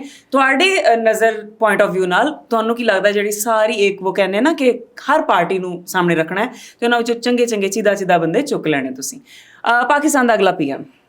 ਵੇਖੋ ਜੀ, ਉਹੀ ਮੈਂ ਦੱਸਿਆ, ਪਹਿਲੇ ਸਵਾਲ ਦਾ ਤਾਂ ਜਵਾਬ ਮੇਰੇ ਕੋਲ ਮੇਰੇ ਦਿਲ ਦੀ ਆਵਾਜ਼ ਹੈ। ਮੈਂ ਉਸ ਤੋਂ ਤੁਹਾਡੇ ਖਿਆਲ 'ਚ ਸਾਡੀ ਇੰਡਸਟਰੀ ਕਹਿਣ ਲੱਗੀ ਸੀ, ਸਾਡੀ ਪੋਲੀਟੀਕਲ ਇੰਡਸਟਰੀ ਦੇ ਇੰਟੈਲੀਜੈਂਟ ਸਿਆਸਤਦਾਨ ਕੌਣ ਨੇ? ਇੰਟੈਲੀਜੈਂਟ ਸਿਆਸਤਦਾਨ ਤੁਹਾਡੀ ਨਜ਼ਰ 'ਚ? ਜੋ ਮੈਂ ਸਮਝਦਾ ਕਿ ਜੋ ਸਾਡੀ ਸਿਆਸਤ ਇੰਨੀ, ਮੇਰਾ ਸਵਾਲ ਤੁਹਾਡਾ ਜਵਾਬ ਥੋੜਾ ਲੰਬਾ ਹੋ ਜਾਏਗਾ। ਸਾਡੀ ਸਿਆਸਤ ਇੰਨੀ ਉਹ ਬੇਰਹਿਮ ਤੇ ਅਜੀਬ ਜੀ ਹੋ ਗਈ ਹੈ ਸਾਡੇ ਮੁਲਕ ਦੀ ਕਿ ਅਕਲਮੰਦ ਉਹੀ ਗਿਣਿਆ ਜਾਂਦਾ ਹੈ, ਸਾਡੇ ਜਿਹਨੂੰ ਬੇਵਕੂਫ ਕਹਿੰਦੇ ਨੇ, ਅਕਲਮੰਦ ਉਹੀ ਗਿਣਿਆ ਜਾਂਦਾ ਹੈ ਜਿਹੜੇ ਵਕਤ ਦੀ ਫਲੋ ਨਾਲ ਚੱਲੇ। ਤੇ ਜਿਹੜੇ ਸਾਡੇ ਜੇ ਅੜ ਜਾਵਣ ਤੇ ਕਹਿਣਗੇ ਨਹੀਂ ਜੀ ਅਸੀਂ ਨਜ਼ਰਿਆਤੀ ਹਾਂ, ਸਾਨੂੰ ਬੇਵਕੂਫ ਸਮਝਿਆ ਜਾਂਦਾ, ਮੈਂ ਕਿਹਾ ਉਹ ਸਮਝਦਾ ਉਹ ਹਰ ਉਹ ਸਿਆਸਤਦਾਨ ਜਿਹੜਾ ਵਕਤ ਦੀ ਫਲੋ ਨਾਲ ਚੱਲ ਰਿਹਾ ਉਹ ਅਕਲਮੰਦ ਹੈ। ਕੋਈ ਇੱਕ ਦੋ ਨਾਮ ਕੋਈ ਸੀਨੀਅਰਸ ਦੇ ਵਿੱਚੋਂ ਸਾਨੂੰ ਲੱਗਦਾ ਕਿ ਇਹ ਸਾਡੀ ਪਾਰਟੀ ਚੋਂ ਨਹੀਂ, ਮੈਂ ਦੂਸਰੇ ਪਾਰਟੀਆਂ ਦੀ ਗੱਲ ਕਰ ਰਿਹਾ, ਸਾਰੇ ਪਾਰਟੀ ਚੋਂ ਮੈਂ ਸਮਝਦਾ ਜੋ ਇਸ ਵੇਲੇ ਵਕਤ ਦੇ ਨਾਲ ਆਪਣਾ ਵਕਤ ਕਹਿੰਦੇ ਨਾ ਕਿ ਜ਼ਰਦਾਰੀ ਸਭ ਤੇ ਭਾਰੀ। ਜ਼ਰਦਾਰੀ ਸਾਹਿਬ ਲੱਗਦਾ ਤੁਹਾਨੂੰ ਇੰਟੈਲੀਜੈਂਟ ਨੇ। ਜ਼ਰਦਾਰੀ ਸਾਹਿਬ ਇੱਕ ਜ਼ਮਾਨੇ 'ਚ ਮੈਂ ਉਹਨਾਂ ਨੂੰ ਇਸ ਗੱਲ ਤੇ ਅਪਰੀਸ਼ੀਏਟ ਕਰਦਾ ਸਾਂ ਕਿ ਉਹ ਬੜੇ ਸਿਆਣੇ ਸਨ ਤੇ ਉਹ ਬੜਾ ਸਮਾਰਟਲੀ ਹਰ ਸ਼ੈ ਮਾਮਲਾਤ ਪਲੇ ਕਰਦੇ ਸਨ। ਲੇਕਿਨ ਮੈਂ ਸਮਝਦਾ ਕਿ ਹੁਣ ਸ਼ਾਇਦ ਜ਼ਰਦਾਰੀ ਸਾਹਿਬ ਤੋਂ ਹਟ ਕੇ ਬਿਲਾਵਲ ਵੀ ਕਾਫੀ ਸਾਰੇ ਡਿਸੀਜਨ ਮੇਕਿੰਗ ਵਿੱਚ ਉਹ ਹੈ ਨੇ। ਸ਼ਾਇਦ ਇਹ ਸਸਤੇ ਹੁਣ ਪੀਪਲਸ ਪਾਰਟੀ ਦੀ ਉਹ ਪੋਲਿਟਿਕਸ ਨਹੀਂ ਰਹੀ, ਵਰਨਾ ਇੱਕ ਜ਼ਮਾਨੇ ਤੁਹਾਨੂੰ ਨਜ਼ਰ ਆਉਂਦਾ ਸੀ ਪੀਪਲਸ ਪਾਰਟੀ ਦੀ ਪੋਲਿਟਿਕਸ ਬੜੀ ਸਟਰੋਂਗ ਸੀ। ਤੇ ਉਸ ਜ਼ਮਾਨੇ 'ਚ ਹਾਂ ਅਗਰ ਤੁਸੀਂ ਕਹੋ, ਅਗਰ ਤੁਸੀਂ, ਮੈਂ ਤਾਂ ਕਹਾਂਗਾ ਖਾਨ ਸਾਹਿਬ, ਲੇਕਿਨ ਅਗਰ ਤੁਸੀਂ ਕਹੋਗੇ ਖਾਨ ਸਾਹਿਬ ਤੋਂ ਹਟ ਕੇ ਜਵਾਬ ਦਿੱਤਾ ਜਾਵੇ ਤਾਂ ਜ਼ਰਦਾਰੀ ਸਾਹਿਬ। ਬਾਕੀ ਓਵਰਰੇਟਡ ਸਿਆਸਤਦਾਨ ਕੌਣ ਹੈ? ਮਰੀਮ ਨਵਾਜ਼। ਓਕੇ। ਅੰਡਰਰੇਟਡ ਕੌਣ ਹੈ? ਅੰਡਰਰੇਟਡ ਸਾਡੇ ਪੀਟੀਆਈ 'ਚ ਬਹੁਤ ਸਾਰੇ ਅੱਛੇ ਟੈਲੈਂਟਡ ਲੋਕ ਹਨ। ਕੋਈ ਇੱਕ ਨਾਮ ਜਿਹੜੇ ਅੰਡਰਰੇਟਡ ਹਨ, ਜਿਨ੍ਹਾਂ ਨੂੰ ਬਾਕੀ ਜਿਹਨਾਂ ਦੇ ਨਾਮ ਲੈਣ ਹੁਣ ਮਾਈਂਡ ਨਹੀਂ ਕਰਿਓ ਕਿਉਂਕਿ ਇੰਨੇ ਨਾਮ ਨਹੀਂ ਲਏ ਜਾ ਸਕਦੇ। ਕੋਈ ਇੱਕ ਨਾਮ ਨਹੀਂ ਅੰਡਰਰੇਟਡ ਮੈਂ ਸਮਝਦਾ ਕਿ ਸਾਡੀ ਪੀਟੀਆਈ 'ਚ ਜਿਵੇਂ ਹੋਣਾ ਚਾਹੀਦਾ ਨਾ, ਅੰਡਰਰੇਟਡ ਜਿਹੜਾ ਮਤਲਬ ਪੋਲਿਟਿਕਸ ਵਿੱਚ ਬਹੁਤ ਅੱਛਾ ਹੋਵੇ ਲੇਕਿਨ ਉਹਨੂੰ ਪਜ਼ੀਰਾਈ ਨਹੀਂ ਮਿਲ ਰਹੀ ਨਾ ਉਸ ਤਰ੍ਹਾਂ ਨਾਲ। ਪਜ਼ੀਰਾਈ ਨਹੀਂ ਮਿਲ ਰਹੀ, ਲੇਕਿਨ ਕੰਮ ਵਿਚਾਰਾ ਕਰ ਰਿਹਾ ਹੈ ਜਾਂ ਕਰ ਰਹੀ ਹੈ। ਹਾਂ ਮੈਂ ਸਮਝਦਾ ਕਿ ਸਾਡੇ ਬਹੁਤ ਸਾਰੇ ਪੀਟੀਆਈ ਦੇ ਗ੍ਰਾਸ ਰੂਟ ਲੈਵਲ ਤੇ ਇਸ ਵਕਤ ਵੀ ਜਿਹੜੇ ਲੋਕ ਸਟੈਂਡ ਕਰਨ, ਪਰ ਇੱਕ ਨਾਮ ਨਹੀਂ ਹੈ, ਬਹੁਤ ਸਾਰੇ, ਮੈਂ ਉਹਨਾਂ ਸਭ ਦੀ ਰਿਸਪੈਕਟ ਕਰਦਾ। ਜਿਹੜੇ ਮੈਂ ਪੋਲੀਟੀਕਲ ਲੋਕਾਂ ਦੀ ਗੱਲ ਕਰ ਰਿਹਾ, ਜੋ MP MNA ਦੇ ਟਿਕਟ ਹੋਲਡਰਸ ਨੇ, ਜੋ ਇਲੈਕਸ਼ਨ ਲੜਦੇ ਨੇ, ਮੈਂ ਉਹਨਾਂ ਦੀ ਗੱਲ ਕਰ ਰਿਹਾ। ਜੋ ਸਿਟਿੰਗ ਇਸ ਵੇਲੇ MPs ਇਨ PTI ਦੇ ਮੁਸ਼ਕਿਲ ਵਕਤ ਗੁਜ਼ਾਰ ਰਹੇ ਨੇ, ਮੈਂ ਸਮਝਦਾ ਉਹ ਸਭ ਉਹ ਆਪਣਾ ਅੰਡਰਰੇਟਡ ਹਨ। ਉਹ ਆਪਣੀ ਕਾਰਗਰਦਗੀ ਉਹਨਾਂ ਦੀ ਬਹੁਤ ਅੱਛੀ ਹੈ, ਲੇਕਿਨ ਉਹਨਾਂ ਨੂੰ ਉਹ ਪਜ਼ੀਰਾਈ ਨਹੀਂ ਮਿਲ ਰਹੀ ਜਿਤਨਾ ਉਹ ਕਰ ਰਹੇ ਨੇ। ਸਾਡੇ ਨਾਲ ਬੜਾ ਉਹਨਾਂ ਨੂੰ ਬਲਕਿ ਹਰ ਜਗ੍ਹਾ ਤਨਕੀਦ ਦਾ ਨਿਸ਼ਾਨਾ ਉਲਟਾ ਬਣਾਇਆ ਜਾਂਦਾ ਹੈ। ਕੋਈ ਤਿੰਨ ਚਾਰ ਨਾਮ ਲੈ ਦੋ ਤਾਂ ਕਿ ਮੈਂ ਸਾਰੇ ਦੀ ਦੇਖੋ, ਮੈਂ ਸਾਊਥ ਵਿੱਚ ਸਾਡੇ ਸਾਊਥ ਦੇ ਬਹੁਤ ਸਾਰੇ ਐਸੇ MP MNA ਟਿਕਟ ਹੋਲਡਰਸ ਸਾਡੇ ਡਿਸਟ੍ਰਿਕਟ ਦੇ ਨੇ, ਸਾਡੇ ਡਿਵੀਜ਼ਨ ਦੇ ਨੇ, ਸਾਡੇ ਰੀਜਨ ਸਾਊਥ ਪੰਜਾਬ ਦੇ ਨੇ, ਜਿਹੜੇ ਬਹੁਤ ਜ਼ਿਆਦਾ ਕੰਮ, ਮੈਂ ਉਹਨੂੰ ਪਰਸਨਲੀ ਜਾਣਦਾ, ਉਹ ਬੜਾ ਜ਼ਿਆਦਾ ਕੰਮ ਕਰ ਰਹੇ ਨੇ ਪਾਰਟੀ ਵਾਸਤੇ। ਮੈਂ ਇੱਕ ਦਾ ਨਾਂ ਲਵਾਂਗਾ, ਦੂਸਰੇ ਨਹੀਂ ਲਵਾਂ, ਫਿਰ ਉਹਨੂੰ ਸਾਰਿਆਂ ਦੇ ਲੈਣੇ ਪੈਣਗੇ। ਉਹ ਮੈਂ ਸਮਝਦਾ ਕਿ ਉਹਨਾਂ ਨੂੰ ਉਹ ਪਜ਼ੀਰਾਈ ਨਹੀਂ ਮਿਲ ਰਹੀ ਜੋ ਉਹਨਾਂ ਨੂੰ ਮਿਲਣੀ ਚਾਹੀਦੀ ਸੀ। ਉਲਟਾ ਉਹਨਾਂ ਨੂੰ ਬੈਠ ਕੇ ਤੇ ਪਾਰਟੀ ਦੇ ਕਈ ਐਸੇ ਲੋਕ ਜਿਹੜੇ ਸੋਸ਼ਲ ਮੀਡੀਆ ਤੇ ਬਹਿ ਕੇ ਉਲਟਾ ਦੇ ਤਨਕੀਦ ਕਰਦੇ ਨੇ। ਮੈਂ ਸਮਝਦਾ ਗਰਾਊਂਡ ਵਿੱਚ ਆ ਕੇ ਲੜਨਾ ਜਾਂ ਖੜਾ ਹੋਣਾ ਇਸ ਮੌਕੇ ਤੇ ਜਿਹੜੇ ਲੋਕ ਪਾਰਟੀ ਦੇ ਨਾਲ ਖੜੇ ਨੇ, ਮੈਂ ਸਮਝਦਾ ਉਹਨਾਂ ਨੂੰ ਵੀ ਖਰਾਜੇ ਤਹਿਸੀਨ ਹੈ ਕਿ ਜੋ ਪਾਰਟੀ ਦੇ ਨਾਲ ਇਸ ਵੇਲੇ ਸਟੈਂਡ ਕਰ। ਓਕੇ, ਡੇਂਜਰਸ ਸਿਆਸਤਦਾਨ ਕੌਣ ਲੱਗਦਾ ਹੈ? ਡੇਂਜਰਸ ਸਿਆਸਤਦਾਨ ਇਸ ਮੌਕੇ ਦੀ ਮਨਾਸਬਤ ਵੈਸੇ ਤੇ ਪੂਰੇ ਮੁਲਕ ਦੇ ਸਿਸਟਮ ਵਾਸਤੇ ਸਭ ਤੋਂ ਡੇਂਜਰਸ ਸਿਆਸਤਦਾਨ ਤੇ ਇਮਰਾਨ ਖਾਨ ਹੈ। ਲੇਕਿਨ ਤੁਸੀਂ ਅਗਰ ਲੇਕਿਨ ਕਹੋ ਕਿ ਖਤਰਨਾਕ ਡੇਂਜਰਸ ਪੁੱਛ ਰਹੇ ਨਹੀਂ, ਮਤਲਬ ਜੋ ਸਾਡੇ ਇਸ ਵੇਲੇ ਨਿਜ਼ਾਮ ਚੱਲ ਰਿਹਾ ਉਸ ਨਿਜ਼ਾਮ ਵਾਸਤੇ ਤਾਂ ਸਭ ਤੋਂ ਖਤਰਨਾਕ ਇਸ ਵੇਲੇ ਪੂਰੇ ਨਿਜ਼ਾਮ ਨੂੰ ਖਤਰਾ ਸਿਰਫ ਇਮਰਾਨ ਖਾਨ ਸਾਹਿਬ। ਅੱਛਾ, ਲੇਕਿਨ ਅਗਰ ਤੁਸੀਂ ਜਿਵੇਂ ਅੱਗੇ ਹੈ ਕਿ ਇਮਰਾਨ ਖਾਨ ਸਾਹਿਬ ਤੋਂ ਹਟ ਕੇ ਤਾਂ ਜੋ ਹੈ ਇਹਨਾਂ ਦਾ ਜੋ ਇਸ ਸਰਕਲ ਦੇ ਅੰਦਰ, ਮੈਂ ਸਮਝਦਾ ਇਸ ਵੇਲੇ ਮੁਹਸਿਨ ਨਕਵੀ ਸਾਹਿਬ ਬੜੇ ਡੇਂਜਰਸ ਸਿਆਸਤਦਾਨ ਨੇ। ਠੀਕ ਹੋ ਗਿਆ। ਓਨੈਸਟ ਕੌਣ ਲੱਗਦਾ ਹੈ ਤੁਹਾਨੂੰ? ਖਾਨ ਸਾਹਿਬ ਤੋਂ ਇਲਾਵਾ ਸ਼ਾਹ ਮਹਿਮੂਦ ਕੁਰੈਸ਼ੀ ਸਾਹਿਬ ਬੜੇ ਔਨੈਸਟ। ਠੀਕ ਹੈ। ਫਨੀ ਜਿਹਨੇ ਰੌਣਕ ਲਗਾਈ ਹੋਈ ਹੈ ਸਿਆਸਤ ਦੇ ਵਿੱਚ? ਰੌਣਕ ਲਾਈ ਹੋਈ ਹੈ ਸਿਆਸਤ ਵਿੱਚ, ਰੌਣਕ ਇੱਕ ਜ਼ਮਾਨੇ 'ਚ ਸ਼ੇਖ ਰਸ਼ੀਦ ਸਾਹਿਬ ਬੜੇ ਰੌਣਕੀ ਸਨ। ਉਹ ਬਸ ਉਹ ਮੈਂ ਸਮਝਦਾ ਕਿ ਉਮਰ ਦਾ ਤਕਾਜ਼ਾ ਤੇ ਹਾਲਾਤ ਦੇ ਤਾਬੇ ਉਹਨਾਂ ਨੂੰ ਸਿਆਸਤ 'ਚੋਂ ਖਾਮੋਸ਼ ਹੋ ਕੇ ਬੈਠੇ ਨੇ, ਲੇਕਿਨ ਉਹਨਾਂ ਦੇ ਬਿਆਨ ਬੜੇ ਇੰਟਰਸਟਿੰਗ ਹੁੰਦੇ ਸਨ ਤੇ ਉਹਨਾਂ ਦੀ ਪ੍ਰੈਡਿਕਸ਼ਨਸ ਬੜੀ ਇੰਟਰਸਟਿੰਗ ਹੁੰਦੀਆਂ ਸਨ। ਬੜੇ ਉਹ ਅੱਛਾ ਮੁਜ਼ੱਫਰ ਸਾਹਿਬ, ਜਾਂਦੇ ਨਾ ਤੁਹਾਡੇ ਜਨਰਲ ਨੌਲੇਜ ਦਾ ਥੋੜਾ ਜਿਹਾ ਟੈਸਟ ਲੈਣੇ ਆ। ਕੁਝ ਮੈਂ ਹਿੰਟਸ ਦਵਾਂਗੀ, ਤੁਸੀਂ ਪਰਸਨੈਲਿਟੀ ਗੈਸ ਕਰਨੀ ਹੈ, ਠੀਕ ਹੈ? ਚਾਏ ਨਾਲ ਬੜਾ ਗਹਿਰਾ ਤਾਲੁਕ ਹੈ, ਕਰੀਅਰ ਸਮਝ ਲਓ ਕਿ ਕੈਮਰਾ ਉਹਨਾਂ ਨੂੰ ਤਕਰੀਬਨ ਲੱਭ ਲੈਂਦਾ ਜਿੱਥੇ ਵੀ ਹੁੰਦੇ ਨੇ, ਤੇ ਪੜੋਸੀ ਮੁਲਕ ਦਾ ਕਾਫੀ ਸਟਰੋਂਗ ਨਾਮ ਹੈ। ਆਪਣੀ ਮਤਲਬ ਪੋਲੀਟੀਸ਼ੀਅਨ ਕਿ ਇਹ ਤੁਸੀਂ ਦੱਸਣਾ ਚਾਈਨਾ ਨਾਲ ਬੜਾ ਗਹਿਰਾ ਤਾਲੁਕ ਹੈ।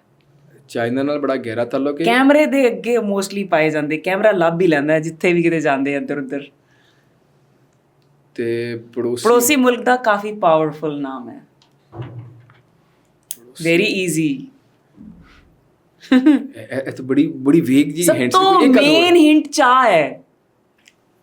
ਮੋਦੀ। ਯੈਸ। ਅੱਛਾ ਜੀ, ਦੂਸਰਾ ਹੈ ਕਿ ਇਹਨਾਂ ਨੂੰ ਦੇਖ ਕੇ ਯੂਥ ਇਮੋਸ਼ਨਲ ਹੋ ਜਾਂਦੀ ਹੈ।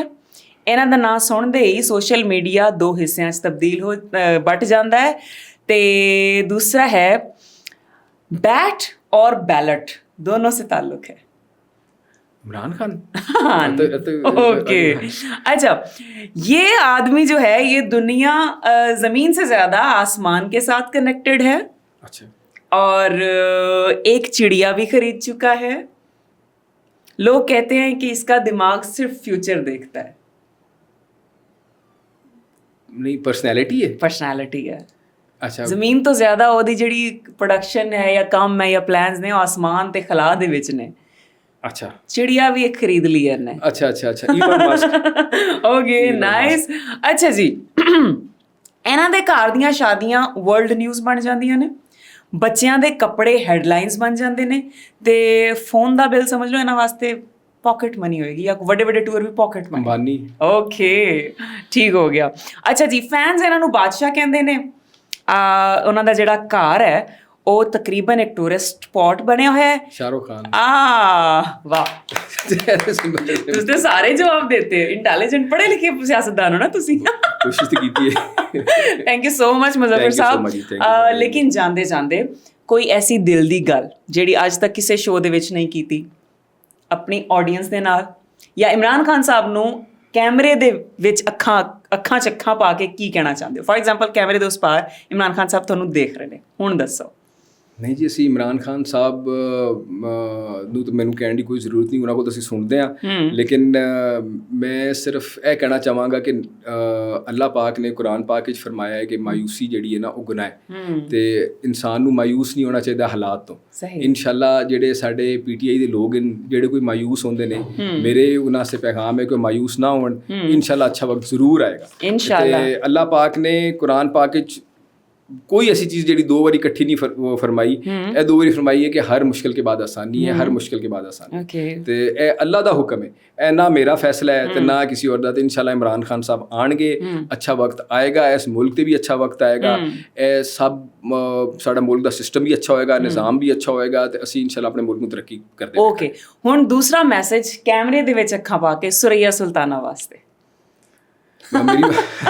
ਇਮੋਸ਼ਨਲ ਹੋ ਗਏ। ਨਹੀਂ, ਮੇਰੀ ਵਾਲਦਾ ਨੇ ਜੀ, ਉਹ ਮੈਂ ਸਮਝਦਾ ਕਿ ਕਿਉਂਕਿ ਵਾਹਿਦ ਉਹ ਪਰਸਨੈਲਿਟੀ ਨੇ ਜਿਨ੍ਹਾਂ ਨੇ ਤੁਹਾਡਾ ਸ਼ੋਅ ਬੈਠ ਕੇ ਪੂਰਾ ਵੇਖਣਾ। ਹਾਂ ਜੀ, ਉਹ ਇੰਜ ਜੀ ਕਿ ਉਹਨਾਂ ਦੀ ਦੁਆਵਾਂ ਤੋਂ ਬਗੈਰ ਕੁਝ ਨਹੀਂ। ਬਿਲਕੁਲ। ਤੇ ਅੱਲਾਹ ਪਾਕ ਉਹਨਾਂ ਦਾ ਸਾਇਆ ਮੇਰੇ ਤੇ, ਮੈਂ ਤਾਂ ਆਖਦਾ ਕਿ ਜਦੋਂ ਤੱਕ ਮੇਰੀ ਜ਼ਿੰਦਗੀ ਰਹੇ ਉਹ ਮੇਰੇ ਤੇ ਕਾਇਮ ਰਹੇ। ਮਾਸ਼ਾਅੱਲਾ, ਆਮੀਨ। ਅੱਲਾਹ ਪਾਕ ਉਹਨੂੰ ਜ਼ਿੰਦਗੀ ਦੇਵੇ।